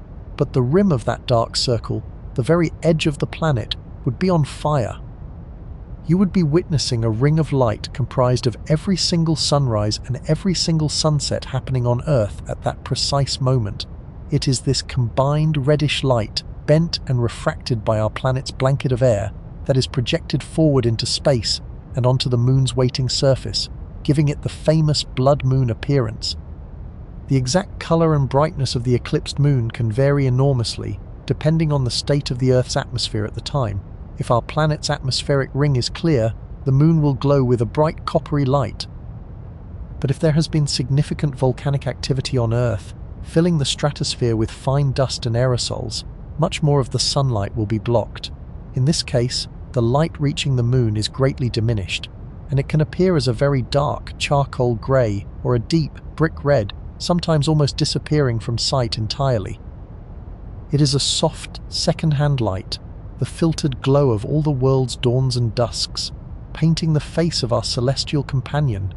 A lunar eclipse is a quiet, global self-portrait, a projection of our own world's atmosphere onto the canvas of the moon. Each of these events, the perfect totality, the fiery annular, the subtle partial, and the crimson lunar, is a different expression of the same cosmic alignment, a different verse in the same celestial poem. They are all quiet, graceful moments when you are privileged to see the hidden architecture of your solar system made visible, a profound and gentle reminder of the constant, predictable, and deeply peaceful dance of the worlds around you. They are the gears of the cosmos, turning as they always have and always will, occasionally aligning to offer a glimpse of their magnificent silent machinery. And as the moon's shadow continues its journey away from you, across oceans and continents, the world slowly returns to the familiar light of an ordinary day. But something has changed. The memory of that brief shared twilight remains, a new understanding of the sky above and your own small, precious place beneath it. The sun, now fully restored, feels both more familiar and more mysterious, a star whose hidden glories you have been permitted to see. The sky itself is no longer just a simple blue ceiling, but a place of immense depth and invisible motion, a stage for cosmic events of unimaginable grace. For most people, the extraordinary spectacle of a total solar eclipse is a happy accident of geography and time. It is a story they might tell for the rest of their lives, a singular memory of a day, the world changed for a few breathtaking minutes. But for a quiet and dedicated global community, witnessing totality is not a once-in-a-lifetime event. It is a calling. It is the gentle gravitational pull that shapes their calendars, their travels, and their dreams. These are the eclipse chasers, a name they wear with pride, though some prefer the more poetic term, umbraphiles, lovers of the shadow. For them, once could never be enough. To understand their quiet devotion, you must try to recall the feeling of your first totality, or perhaps imagine it now. Think of the slow, creeping dimness of the partial phases, the world around you bathed in a strange, silvery light, as if seen through a vintage camera lens. The air grows cooler. An unfamiliar stillness descends upon the landscape, and then, in the final seconds, the world accelerates. The last sliver of the sun shatters into a string of brilliant points of light, Bailey's beads, as sunlight pours through the valleys on the moon's rugged edge. One final piercing flash, the diamond ring, and then darkness. Not the blackness of midnight, but a profound, deep twilight that has fallen in the middle of the day. You look up, and where the sun should be, there is a black hole in the sky, a perfect circle of velvet void, haloed by the ethereal, ghostly white tendrils of the solar corona. The sun's atmosphere, a sight hidden from human eyes at all other times, is revealed in all its delicate, intricate glory. Around you, a 360-degree sunset glows on the horizon, a soft, warm blush of orange and pink in every direction. It is a moment of pure, unadulterated awe, a visceral connection to the celestial mechanics of our solar system. Now imagine feeling a pull so strong that you would journey to the ends of the earth just to feel that again. That is the gentle, persistent heartbeat of the eclipse chaser. Their community is a remarkable one, a diverse and scattered tribe united not by a shared border or a common language, but by a shared path, the narrow, ever-moving ribbon of the moon's shadow as it sweeps across the face of the earth. They are astronomers and artists, retired engineers and young students, seasoned photographers and first-time travelers. You will find them gathered in the most beautiful and often the most remote places imaginable, their plans dictated not by tourist guidebooks, but by the precise, unyielding mathematics of the heavens. You might find yourself standing beside them on a specially chartered ship, feeling the gentle roll of the South Pacific as the vessel carefully positions itself in the point of greatest eclipse. Or perhaps you are with them in the vast, dusty plains of the Australian outback, the red earth contrasting with the deep blue of the darkening sky. They have stood on the frozen, wind-swept ice of Antarctica, the cold biting at their cheeks as the sun vanishes over a landscape of white. They have climbed the slopes of volcanic islands, their tripods planted on ancient lava flows, all for the promise of a few minutes of totality. Their passports are a testament to this grand, quiet pursuit, stamped with the names of places many of us have only read about, each one a chapter in their personal journey with the shadow. Chasing an eclipse is a quiet art, a logistical ballet planned with meticulous care, often years in advance. It begins with a map, not of countries, but of a future shadow. The path of totality is plotted across the globe, and the search begins for the perfect place to stand. The most crucial factor, the one that governs every decision, is the weather. Chasers become amateur meteorologists, poring over decades of climate data and satellite imagery.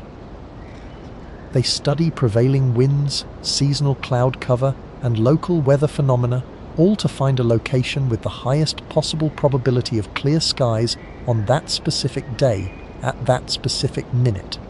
They might choose a spot in a rain shadow behind a mountain range, or in an arid desert known for its cloudless days. This careful research is the foundation upon which the entire journey is built. Once a location is chosen, the intricate planning of travel and accommodation begins. Often, the path of totality crosses over sparsely populated areas with limited infrastructure. A sleepy desert town or a small island village might suddenly find itself the global epicenter of astronomical interest. Flights fill up, and accommodation becomes scarce and expensive overnight. The seasoned umbraphile knows to book years ahead, securing their small patch of land, or a simple room long before the rest of the world has even marked the date on their calendars. Then there is the matter of equipment. For many, this is more than a visual experience. It is a chance to capture a fleeting moment of cosmic beauty. Delicate and expensive equipment, telescopes, specialized cameras, heavy-duty mounts to track the sun's movement, and a host of carefully selected solar filters must be packed with painstaking care. It is a precious cargo to be transported across thousands of miles through airports and customs, all for a performance that lasts mere minutes. It is, in many ways, like planning an elaborate destination wedding. Only the date is immovable, the venue is chosen by the cosmos, and the guest of honor is the sun itself. And yet, for all this meticulous preparation, there is always one variable that remains beyond control, an adversary that can undo years of planning in a single moment. A cloud. An eclipse chaser can do everything perfectly. They can choose the most statistically sun-drenched location on the planet, travel halfway around the world, spend thousands of pounds, and set up their equipment with flawless precision, only to have a single, small, ill-timed patch of grey drift in front of the sun at the critical moment. This is the ultimate test of an umbraphile's spirit. It is a profound lesson in humility, a quiet reminder that no matter how well we plan, the universe, and more specifically the local troposphere, will always have the final say. To experience this, to be clouded out, is a deeply felt disappointment, yet it is a risk every chaser knowingly accepts. It is part of the unspoken contract of the pursuit, but the reward, they will tell you, is worth every moment of uncertainty. For the chaser, the true beauty lies in the fact that no two eclipses are ever the same. The corona, the star of the show, is a dynamic and ever-changing entity. Its shape, its size, and its intricate feathery structure dictated by the sun's magnetic field, which follows an 11-year cycle of activity. During a solar maximum, the corona might appear as a bright, ragged ring, with streamers bursting out in all directions, a picture of raw, chaotic power. During a solar minimum, it can be a much softer, more delicate sight, with long, elegant streamers flowing from the sun's equator, a vision of serene, ordered beauty. Each totality reveals a unique portrait of our star at that specific moment in its life. The environment on the ground also paints each experience with a different palette. Totality witnessed from a ship in the middle of the ocean is a profoundly different experience from one seen in a mountain valley. Over the sea, the moon's shadow can sometimes be seen approaching, a vast, dark curtain racing across the water at over 1,000 miles an hour. The horizon glows with an uninterrupted 360-degree sunset that reflects upon the waves. In a desert, the silence can be absolute. The sudden drop in temperature is more pronounced, and the strange, sharp-edged shadows in the moments before totality are cast in stark relief upon the sand. The sounds, the smells, the very quality of the air you breathe, all are woven into the fabric of the memory, making each eclipse a distinct and cherished event. Beyond the astronomical wonder, it is the shared human connection that calls so many back to the shadow's path. In the minutes leading up to totality, a palpable energy builds within the gathered crowd, a quiet hum of anticipation, a shared sense of wonder that dissolves all barriers of language and culture. People who were strangers just hours before now share a common purpose, their faces all turned towards the sky. They are a temporary community, brought together by the predictable, clockwork grace of the cosmos. And when that final flash of the diamond ring gives way and the glorious corona bursts into view, a sound often ripples through the crowd. It is not a cheer of a sports fan, but something more primal, more profound. It is a collective gasp, a spontaneous cry of wonder, a moment of shared, vocalized awe. In that instant, under the eerie twilight of a midday darkness, you are all connected, a small gathering of humanity standing together, humbled and uplifted by the same magnificent celestial spectacle. To be an umbraphile, then, is to be on a gentle, unending pilgrimage. It is a quest not to conquer, but simply to witness. It is a deep, an abiding appreciation for the elegant, silent dance of the cosmos, and a desire to place yourself, time and again, in the path of one of its most beautiful and fleeting expressions. It is a reminder that some experiences are so profound, so moving, that they are worth chasing to the very ends of the earth. This pursuit of the shadow is not just about astronomy, it is about collecting moments of pure wonder, moments that quietly recalibrate your sense of place in the universe. And as the shadow of one eclipse passes, the planning for the next one has, for many, already begun, their gaze already turning towards a new point on the map, a new date in the calendar, and another chance to stand in darkness in the middle of the day. Your experience of a perfect total eclipse is a uniquely terrestrial privilege, a cosmic coincidence of scale and distance that feels almost intentional in its beauty. The precise alignment of a single large moon with a distant life-giving star is not the norm in our solar system, nor, perhaps, in the wider galaxy. To truly appreciate the gift you have been given on your home world, you must travel outwards, not in a craft of metal and fire, but in the quiet vessel of your imagination. Let your mind drift across the interplanetary dark to imagine what an eclipse might look like from the surface of another world under a completely different sky. Let your imagination carry you first to our near neighbor Mars. You find yourself standing on the vast silent plains of Planitia, the red, iron-rich dust soft beneath your feet. The air is thin, almost a vacuum, and the silence is profound, broken only by the whisper of a breeze carrying fine particles of ochre sand.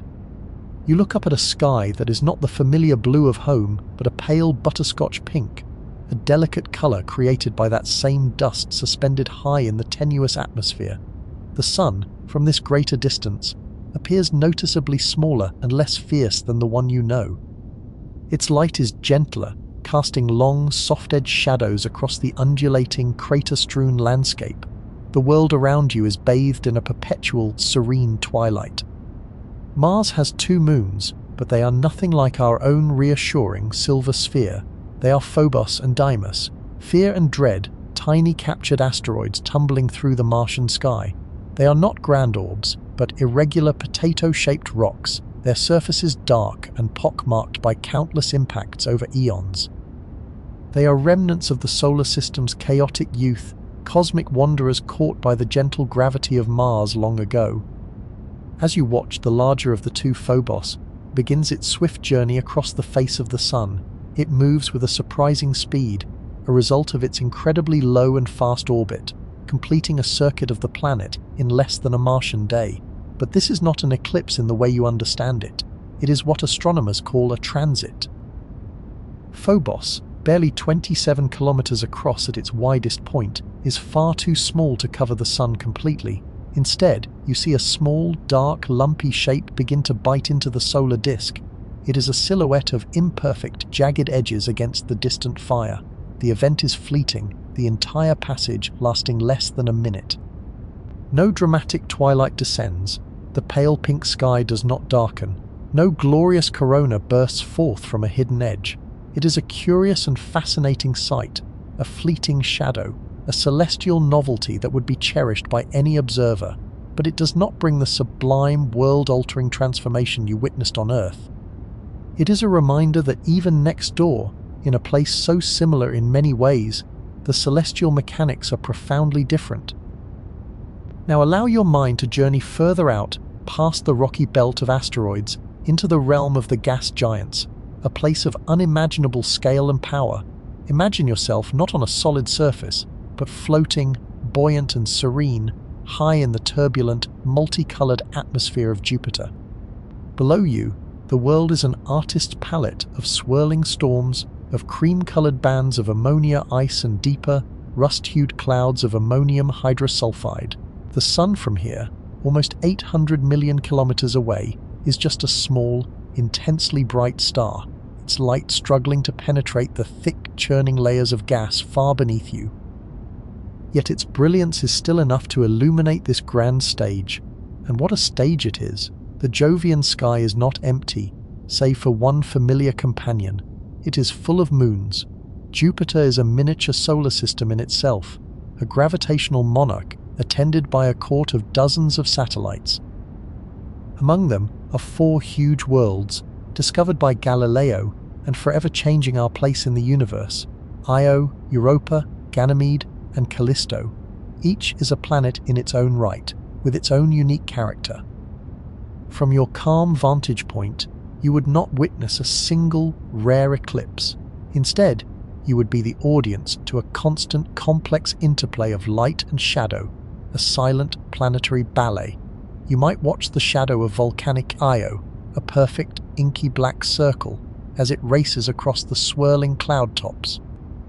Perhaps you would see it glide over the famous Great Red Spot, a storm larger than your entire home planet, turning its angry crimson to a deep bruised purple for a few fleeting hours. At the very same time, you might see the much larger shadow of Ganymede, a moon bigger than the planet Mercury, sweeping across another part of the planet like a vast dark brushstroke. You could witness double, triple, or even quadruple eclipses, with multiple shadows of varying sizes and speeds painting the face of Jupiter all at once. The space probes that have journeyed here, Juno and the Voyagers, have sent back postcards of this very phenomenon, showing a world constantly dappled by the moving shadows of its own vast family.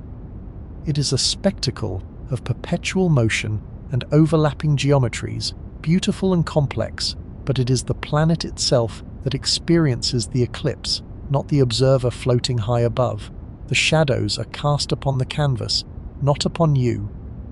Venture further still, to the edge of the classical solar system, to the ring jewel Saturn. Here, the spectacle becomes even more intricate, the interplay of shadow and light reaching a level of complexity that is almost dreamlike. You are floating once more, this time above the planet's pale butter-yellow clouds, which are stretched into serene, hazy bands by winds of immense speed. The sun from this distance is 90 times fainter than in Earth's sky, a brilliant but remote pinpoint of light. The true luminaries of this realm are the rings. Stretching out from the planet's equator, they form a vast, impossibly thin plain of countless particles of water ice, each one a tiny moonlet in its own orbit, collectively shining with a brilliant reflected light. And across this luminous stage, the shadows of Saturn's many moons perform their silent dance. Imagine the sight, the crisp, dark shadow of Mimas or Enceladus, drifting slowly across the vast, icy plain of the rings, creating a dark, moving patch on that glowing arc. You would see the shadow traverse the intricate divisions in the rings, like the famous Cassini division, its journey mapping out the very structure of this celestial wonder. And the rings themselves cast their own shadow. An immense sharp-edged band of darkness is thrown onto the planet's northern or southern hemisphere, depending on the season. This ring shadow creates a permanent rolling band of twilight in the long Saturnian winter, a zone of perpetual dusk that slowly creeps from one pole to the other over the course of the planet's 30-year orbit. It is a world of shadow and light on a scale you can barely comprehend, a place where geometry itself becomes the dominant feature of the landscape. The eclipses here are not singular events, but a constant structural part of the planet's very being, a grand and stately procession of light, shadow, ice, and gas. This gentle journey through our solar system teaches you a quiet but profound lesson. The perfect total solar eclipse, the kind that stills the world and reveals the sun's hidden crown, is not a common feature of planets.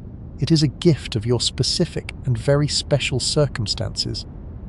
It requires a moon of just the right size to be placed at just the right distance from a planet of just the right size, all orbiting a star in a stable, predictable fashion. It is a delicate and beautiful piece of cosmic clockwork. You live on the one world in our solar system where this exquisite geometry exists, allowing the moon's umbral shadow to perfectly graze the surface. The other worlds offer their own unique wonders: the fleeting transits of Mars, the grand shadow plays of Jupiter, the structural, ring-cast twilight of Saturn. Each is a marvel in its own right, a different expression of the universal laws of light and gravity. But the sublime, deeply personal, and transformative experience of standing in a perfectly cast shadow, of feeling the world change around you as day becomes a false night, is a treasure that, as far as we know, belongs to Earth alone. It is a final, poignant reminder of the intricate and perhaps unique set of circumstances that led not only to this celestial alignment, but to the very eyes that are able to witness it. And in that moment of appreciation, you are not just an observer of the cosmos, but an integral part of its meaning. The universe provides the spectacle, but it is consciousness that provides the wonder. It is a partnership written in the stars and felt most deeply in the quiet moments of reflection that follow such a profound experience. The perfect alignment you have just witnessed, this sublime gift of celestial geometry, is not a permanent feature of your world. It is a fleeting arrangement in the grand sweep of cosmic time, a precious and temporary coincidence born from the silent, patient mechanics of the heavens. The profound relationship between the Earth and its moon is a dynamic one, a slow and graceful dance that is constantly, almost imperceptibly, evolving. You are living now in a golden age of eclipses, a specific and finite epoch that, like all great ages of this world, will one day gently and without ceremony draw to a close. The reason for this slow, inevitable change is the same fundamental force that governs the ocean's tides, the very same force that holds you softly to the surface of your planet, gravity. The moon, your constant companion through the eons, exerts a gravitational pull on the Earth. This pull is not entirely uniform. It is slightly stronger on the side of the Earth facing the moon and slightly weaker on the far side. This subtle difference in force gently stretches the planet along that line, creating tidal bulges, most noticeably in the vast fluid expanses of your oceans. There is one such bulge of water reaching out towards the moon, and another on the opposite side of the Earth, as the entire solid planet is pulled away from the water there, leaving it to swell behind. Now a crucial and elegant detail comes into play in this gravitational waltz. The Earth rotates on its axis much faster, once every 24 hours, than the moon orbits around it, a journey which takes just over 27 days. As the Earth spins, it drags these two vast oceanic bulges with it, pulling them slightly ahead of the moon in its orbit. They do not sit directly beneath it, but are carried forward by the planet's relentless rotation. This leading mass of water, this displaced ocean, has its own gravitational influence. It pulls back on the moon, a constant, gentle forward tug. It is as if the Earth, through its oceans, is always offering the moon a little energetic push, urging it ever onward in its orbital path. This constant, gentle persuasion acts like a slow cosmic slingshot, gradually accelerating the moon. As it gains speed, it climbs into a higher, more distant orbit. In this grand exchange, a fundamental law of the universe is being obeyed, the conservation of angular momentum. The Earth, by giving some of its rotational energy to the moon, slows its own spin, while the moon, receiving that energy, spirals gradually outwards away from the Earth. The rate of this separation is almost impossibly small, a testament to the patient and unhurried nature of the cosmos. Right now, as you settle into the quiet of this moment, the moon is moving away from you at a rate of about 3.8 centimeters per year. This is roughly the same speed at which your own fingernails grow. It is a change so subtle you could never notice it in your lifetime, or even over the entire span of recorded human civilization. It is a geological process, measured not in years or centuries, but in eons. Yet, over the deep, unhurried expanse of geological time, these tiny increments accumulate into a profound transformation. When the moon first formed, a little over 4 billion years ago, likely from the debris of a collision of unimaginable scale between a young Earth and a Mars-sized protoplanet, it was a very different neighbor. It was much, much closer to the Earth, perhaps more than 10 times closer than it is today. Imagine looking up at a night sky dominated by a colossal luminous disk, its ancient craters and seas visible in breathtaking detail to the naked eye. It would have appeared immense, a powerful and ever-present guardian in the heavens, filling a space in the sky that would seem utterly astonishing to you now. And the Earth it watched over was a different world too. A day on this young planet was dramatically shorter, perhaps only 5 or 6 hours long, the planet spinning wildly on its axis in a dizzying pirouette. The close proximity of the massive moon created colossal tides, not just of water, but of molten rock, that swept across the planet's surface with unimaginable force. As the moon has slowly drifted away over these billions of years, its relentless gravitational pull has acted as a brake on the Earth's rotation. The friction from those ancient sweeping tides has gradually stolen rotational energy from our planet, slowing our day down to the familiar, comfortable 24 hours that now structure your life. In a very real sense, the moon gave you the length of your day, and the price of that gift was its own slow, inexorable departure. Now let us project this unhurried motion far into the future. As the moon continues its long, slow goodbye, its apparent size in your sky will continue to shrink. Each year it becomes capable of covering a slightly smaller portion of the sun. For now, and for a long time to come, the difference is negligible. Humanity is safe in its inheritance of total eclipses for many millions of years. The cosmic clock ticks with an almost unimaginable patience, its hands moving too slowly for any one generation to perceive. But the slow farewell continues, centimeter by centimeter, millennium by millennium. In approximately 600 million years, a quiet and momentous milestone will be reached. The moon will have receded to a point where, even at its closest approach to Earth, its perigee, when it appears largest in your sky, its disk will no longer be quite big enough to completely cover the brilliant face of the sun. Somewhere on Earth, under skies you can only dream of, a final total solar eclipse will occur. One last time, the moon's umbral shadow will race across the planet's surface. One last time, the familiar blue of day will deepen into an otherworldly twilight.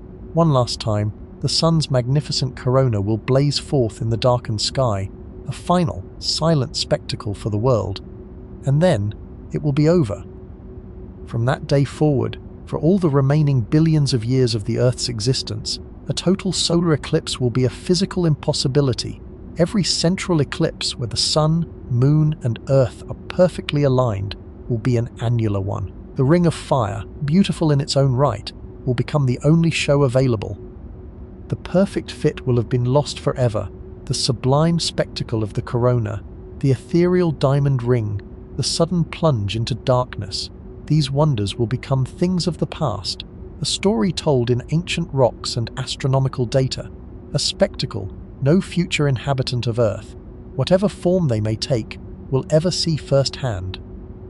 Thinking about this adds a profound layer of poignancy to the memory of what you have just experienced. You are not just a witness to a beautiful astronomical event, you are a witness to a precious and finite one. You are living in precisely the right cosmic window, a period of a few billion years in this planet's 4.5 billion year history, where this perfect celestial synergy is possible. You exist in a fortunate interim, long after the moon was too close and overwhelming, and long before it will be too far away and too small. The dinosaurs, for much of their long reign, would have seen even more spectacular and longer-lasting eclipses. With the moon closer and larger in their sky, totality would have been deeper, darker, and would have lingered for many minutes at a time, the sun's disk completely and generously obscured. And far future life forms on this planet, should they exist, will look up at a smaller, more distant moon, a celestial companion that can no longer perform this one, most magical of its tricks. They will never know the singular awe of standing in the umbra, never feel the sudden chill on their skin as the last sliver of sunlight vanishes, never see the pearlescent tendrils of the corona reaching out into the silent void.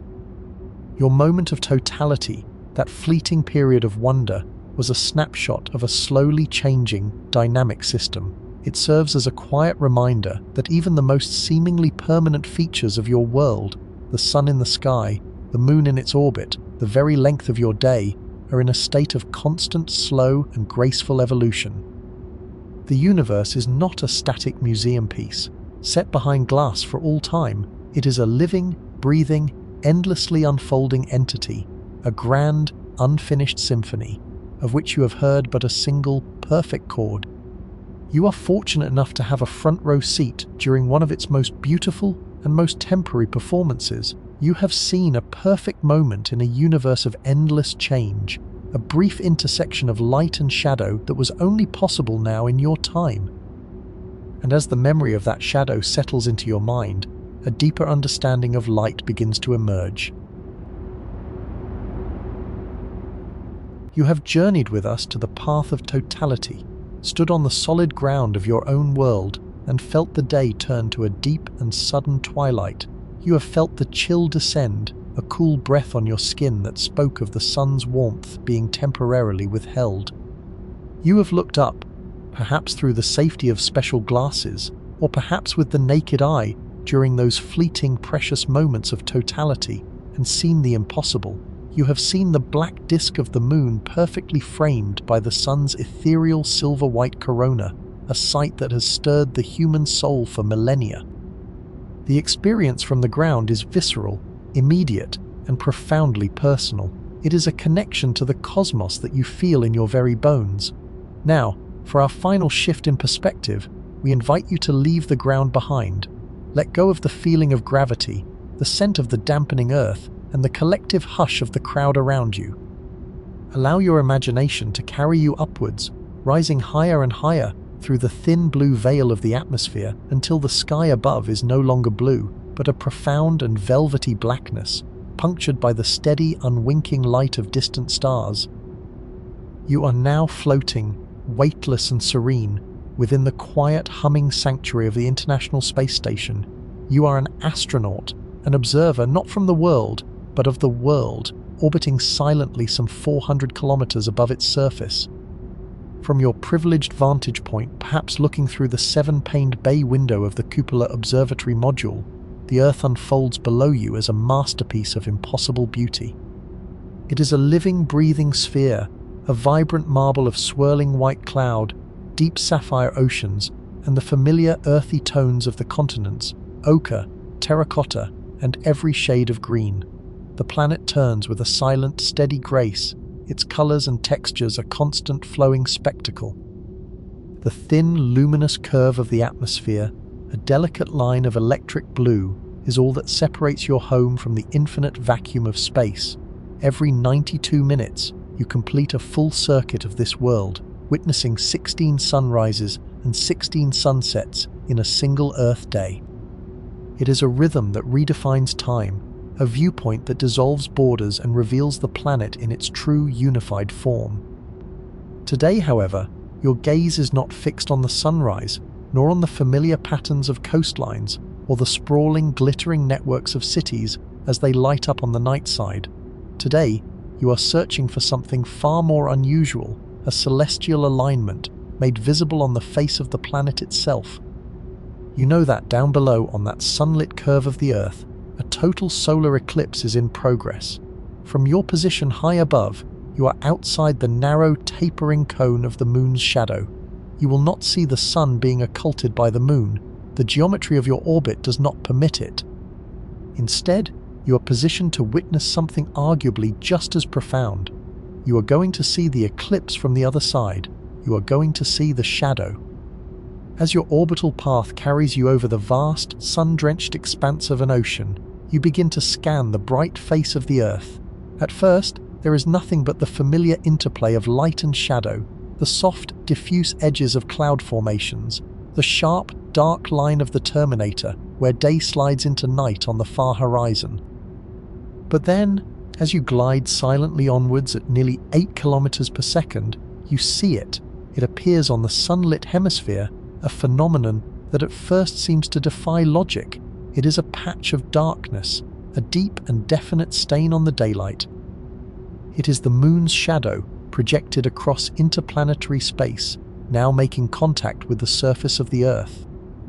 At its heart lies the umbra, the core of the shadow, the very same region of totality you were standing in just a short while ago. From this altitude, it appears as a near-perfect circle of profound blackness, a stark, sharply defined hole punched directly into the day.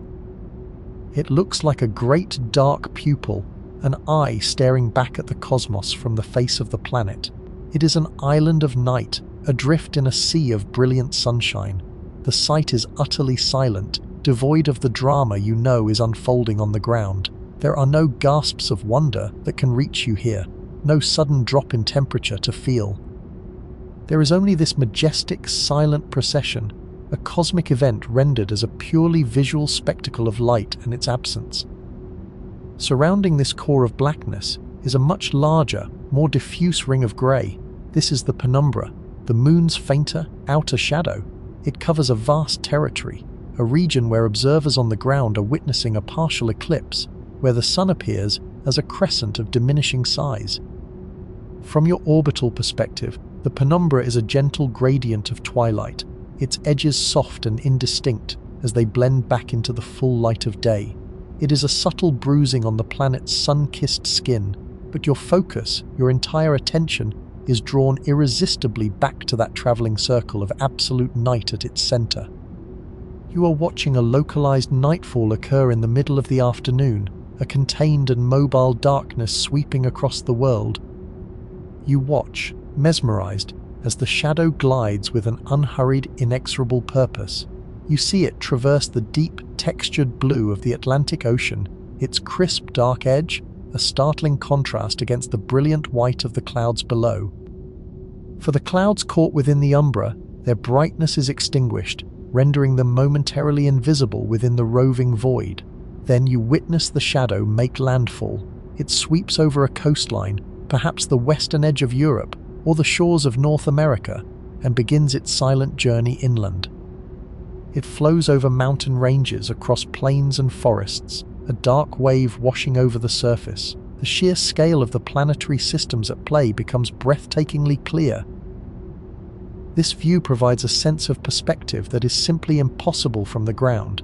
The shadow that felt so vast and all-encompassing when you were immersed within it, the darkness that seemed to swallow the entire sky, now appears small, almost delicate, against the immense curve of the Earth. It highlights just how specific and narrow that path of totality truly is, a fleeting corridor of darkness, just 100 or so kilometers wide. It underscores what a remarkable stroke of luck it is to find yourself standing in precisely the right place at the right moment, to be touched by this fleeting cosmic finger. It is also a deeply humbling sight. You are a silent witness to the grand, silent mechanics of the solar system, a celestial clockwork of unimaginable precision. You see the Earth, the Moon, and the Sun, not as separate bodies, but as partners in an ancient gravitational dance. A dance of orbits and alignments playing out their game of light and shadow on the surface of your home. From this transcendent height, you see no nations, no borders, no cities teeming with life. Within that patch of darkness, all the complex tapestry of human civilization vanishes. You see only a planet and its moon, their relationship made manifest in this tangible, moving shadow.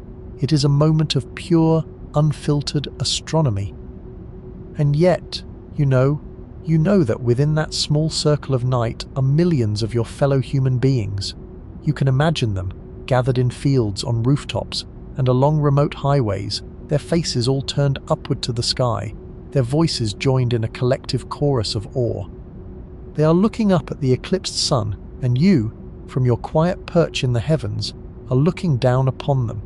You are a silent observer of both the shadow and the shadowed, a guardian of a moment that connects the terrestrial with the celestial. It is a perspective that strips the event down to its most fundamental elements: light, darkness, and a tiny, fragile planet being touched by the cosmos in a way that is both powerful and exquisitely gentle. The view from space does not diminish the magic of the eclipse, it amplifies it by revealing the silent, beautiful, and colossal machinery that makes it all possible. The eclipse is over. The first point of sunlight has breached the rugged lunar limb, a brilliant diamond ring that quickly breaks apart into a chain of beads. This fleeting spectacle, a shimmering string of pearls created by the last rays of the sun pouring through the deep valleys of the lunar horizon, is swiftly washed away as the searing arc of our star returns, a celestial bookend to the spectacle, somehow appearing brighter, more hopeful than it did just minutes ago. With a silent, inexorable rush, daylight floods back across the landscape. The world, which had been holding its breath in a shared, suspended moment, snaps back into its familiar state. the strange, silvery twilight, a light that belongs to no dawn or dusk you have ever known, has vanished as if it were a dream. You hear it before you feel it. The tentative birdsong, which had fallen so unnervingly silent, erupts into a confused, then joyful chorus, a wave of sound washing over the land. It is the dawn chorus, sung in the middle of the afternoon. A gentle warmth begins to seep back into the air, a comforting presence you had not fully realized you were missing until it returns to touch your skin. The hole in the sky, the mesmerizing black sun, is gone. In its place, once again, is an unbearable furnace of light, forcing you to look away, to lower your gaze from the heavens back to the earth. The celestial performance has reached its conclusion. But something inside you has not snapped back. You are not quite the same person who stood on this patch of earth, waiting just a handful of minutes ago. You have witnessed something that feels both impossibly vast and deeply personal, a cosmic event that has somehow unfolded within the quiet landscape of your own consciousness. And now, in the returning, ordinary light of a common afternoon, you might find yourself quietly asking the final question of this journey. Why? Why does this fleeting alignment of rock and fire affect you so profoundly? Why do you, and so many others, travel across continents, plan for years, and stand in a field with strangers, all for a handful of minutes spent in a transient shadow? The answer, perhaps, lies in a single powerful word: awe. A total solar eclipse is one of the most reliable and potent triggers for this complex and deeply human emotion. Awe is that shivering, expansive feeling you get in the presence of something vast, something that transcends your ordinary frame of reference and challenges your understanding of the world. It is a unique cocktail of emotions, a blend of profound wonder and a delicate primal touch of fear. It is the experience of being momentarily and willingly humbled. It is the feeling of being small, not in a way that is diminishing, but in a way that is connecting, a feeling of being a tiny yet valid part of something magnificent and immense. It is the quiet recognition that the universe is far grander, and you are far more intricately woven into it than you had previously allowed yourself to believe. In the carefully curated landscape of your modern life, true moments of awe can be rare. You inhabit a world that you have, for the most part, tamed and explained. You have intricate scientific models for the weather, satellite navigation for every journey, and a constant flowing stream of information that leaves precious little room for genuine mystery. You have grown accustomed to being in control, or at least to holding the illusion of control, to understanding the mechanics of how things work. Your days are often measured and predictable, your environment engineered for comfort and convenience. The wild, untamable universe is something you might read about or see in spectacular images from space telescopes, but it can feel distant, an abstract concept rather than a lived reality. It is a set of facts to be learned, not a force to be felt. An eclipse momentarily and beautifully shatters that illusion. For a few minutes, the reassuring predictability of your world is suspended. The event is a visceral, full-body reminder that you live on a small, rocky planet, subject to gravitational forces and cosmic scales that are far beyond your individual control or comprehension. It reconnects you to the universe, not as an idea, but as a physical environment. This is not an intellectual exercise. It is a profound sensory immersion. You feel the temperature drop, a sudden, noticeable chill in the air as the sun's warmth is cut off. You see the very quality of the light fail, draining of color and intensity, shifting into that eerie metallic sheen you have never seen before. You hear the world around you go quiet as animals and insects respond to the false dusk. You are not just observing the clockwork of the solar system from a distance. You are standing squarely within its moving gears, a direct participant in its grand and silent motion. This direct sensory experience can have a profound and lasting psychological effect. Psychological research suggests that experiencing awe can recalibrate your perspective on life. It can make you feel more connected to the people around you, more generous, and less preoccupied with your own day-to-day concerns. This phenomenon is sometimes called the overview effect, a term originally coined by astronauts to describe the cognitive shift they experience when seeing the Earth from space. They see our world not as a patchwork of competing nations, but as a single fragile entity, a blue marble hanging in the void. An eclipse offers a terrestrial version of this experience.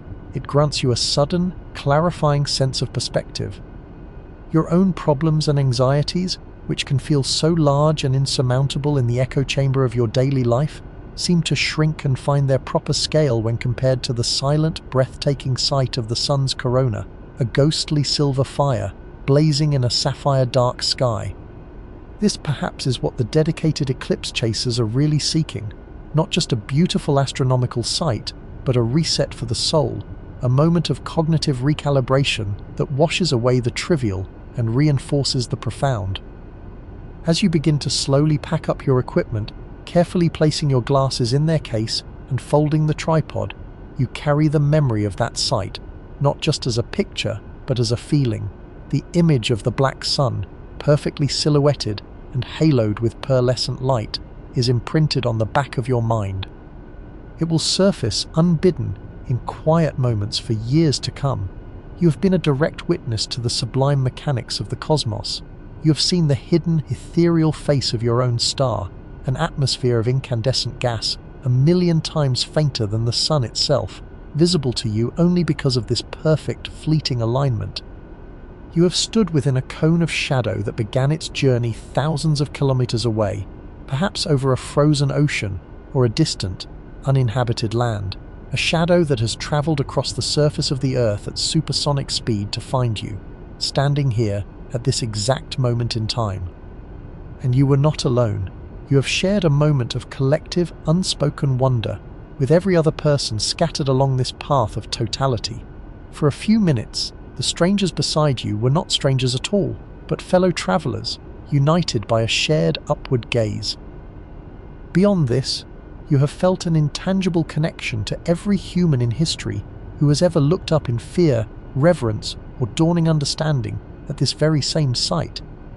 You have joined a timeless procession of ancient astronomers, medieval scholars, and curious onlookers, all of whom have been stopped in their tracks by the day the sun disappears. An eclipse reminds you that the universe is not just a collection of facts and figures, of distances and temperatures to be memorized. It is an active, beautiful, and deeply mysterious place, capable of inspiring a sense of wonder that can stay with you, a quiet and reassuring companion, for a lifetime. The light is now fully restored, the sky a familiar, comforting blue. The world has returned to its normal rhythm, and soon, you too will rejoin its flow. But the memory of the shadow remains. It is a reminder of the hidden depths that lie just beyond the veil of the everyday, a whisper of the cosmic ocean on whose shores you live.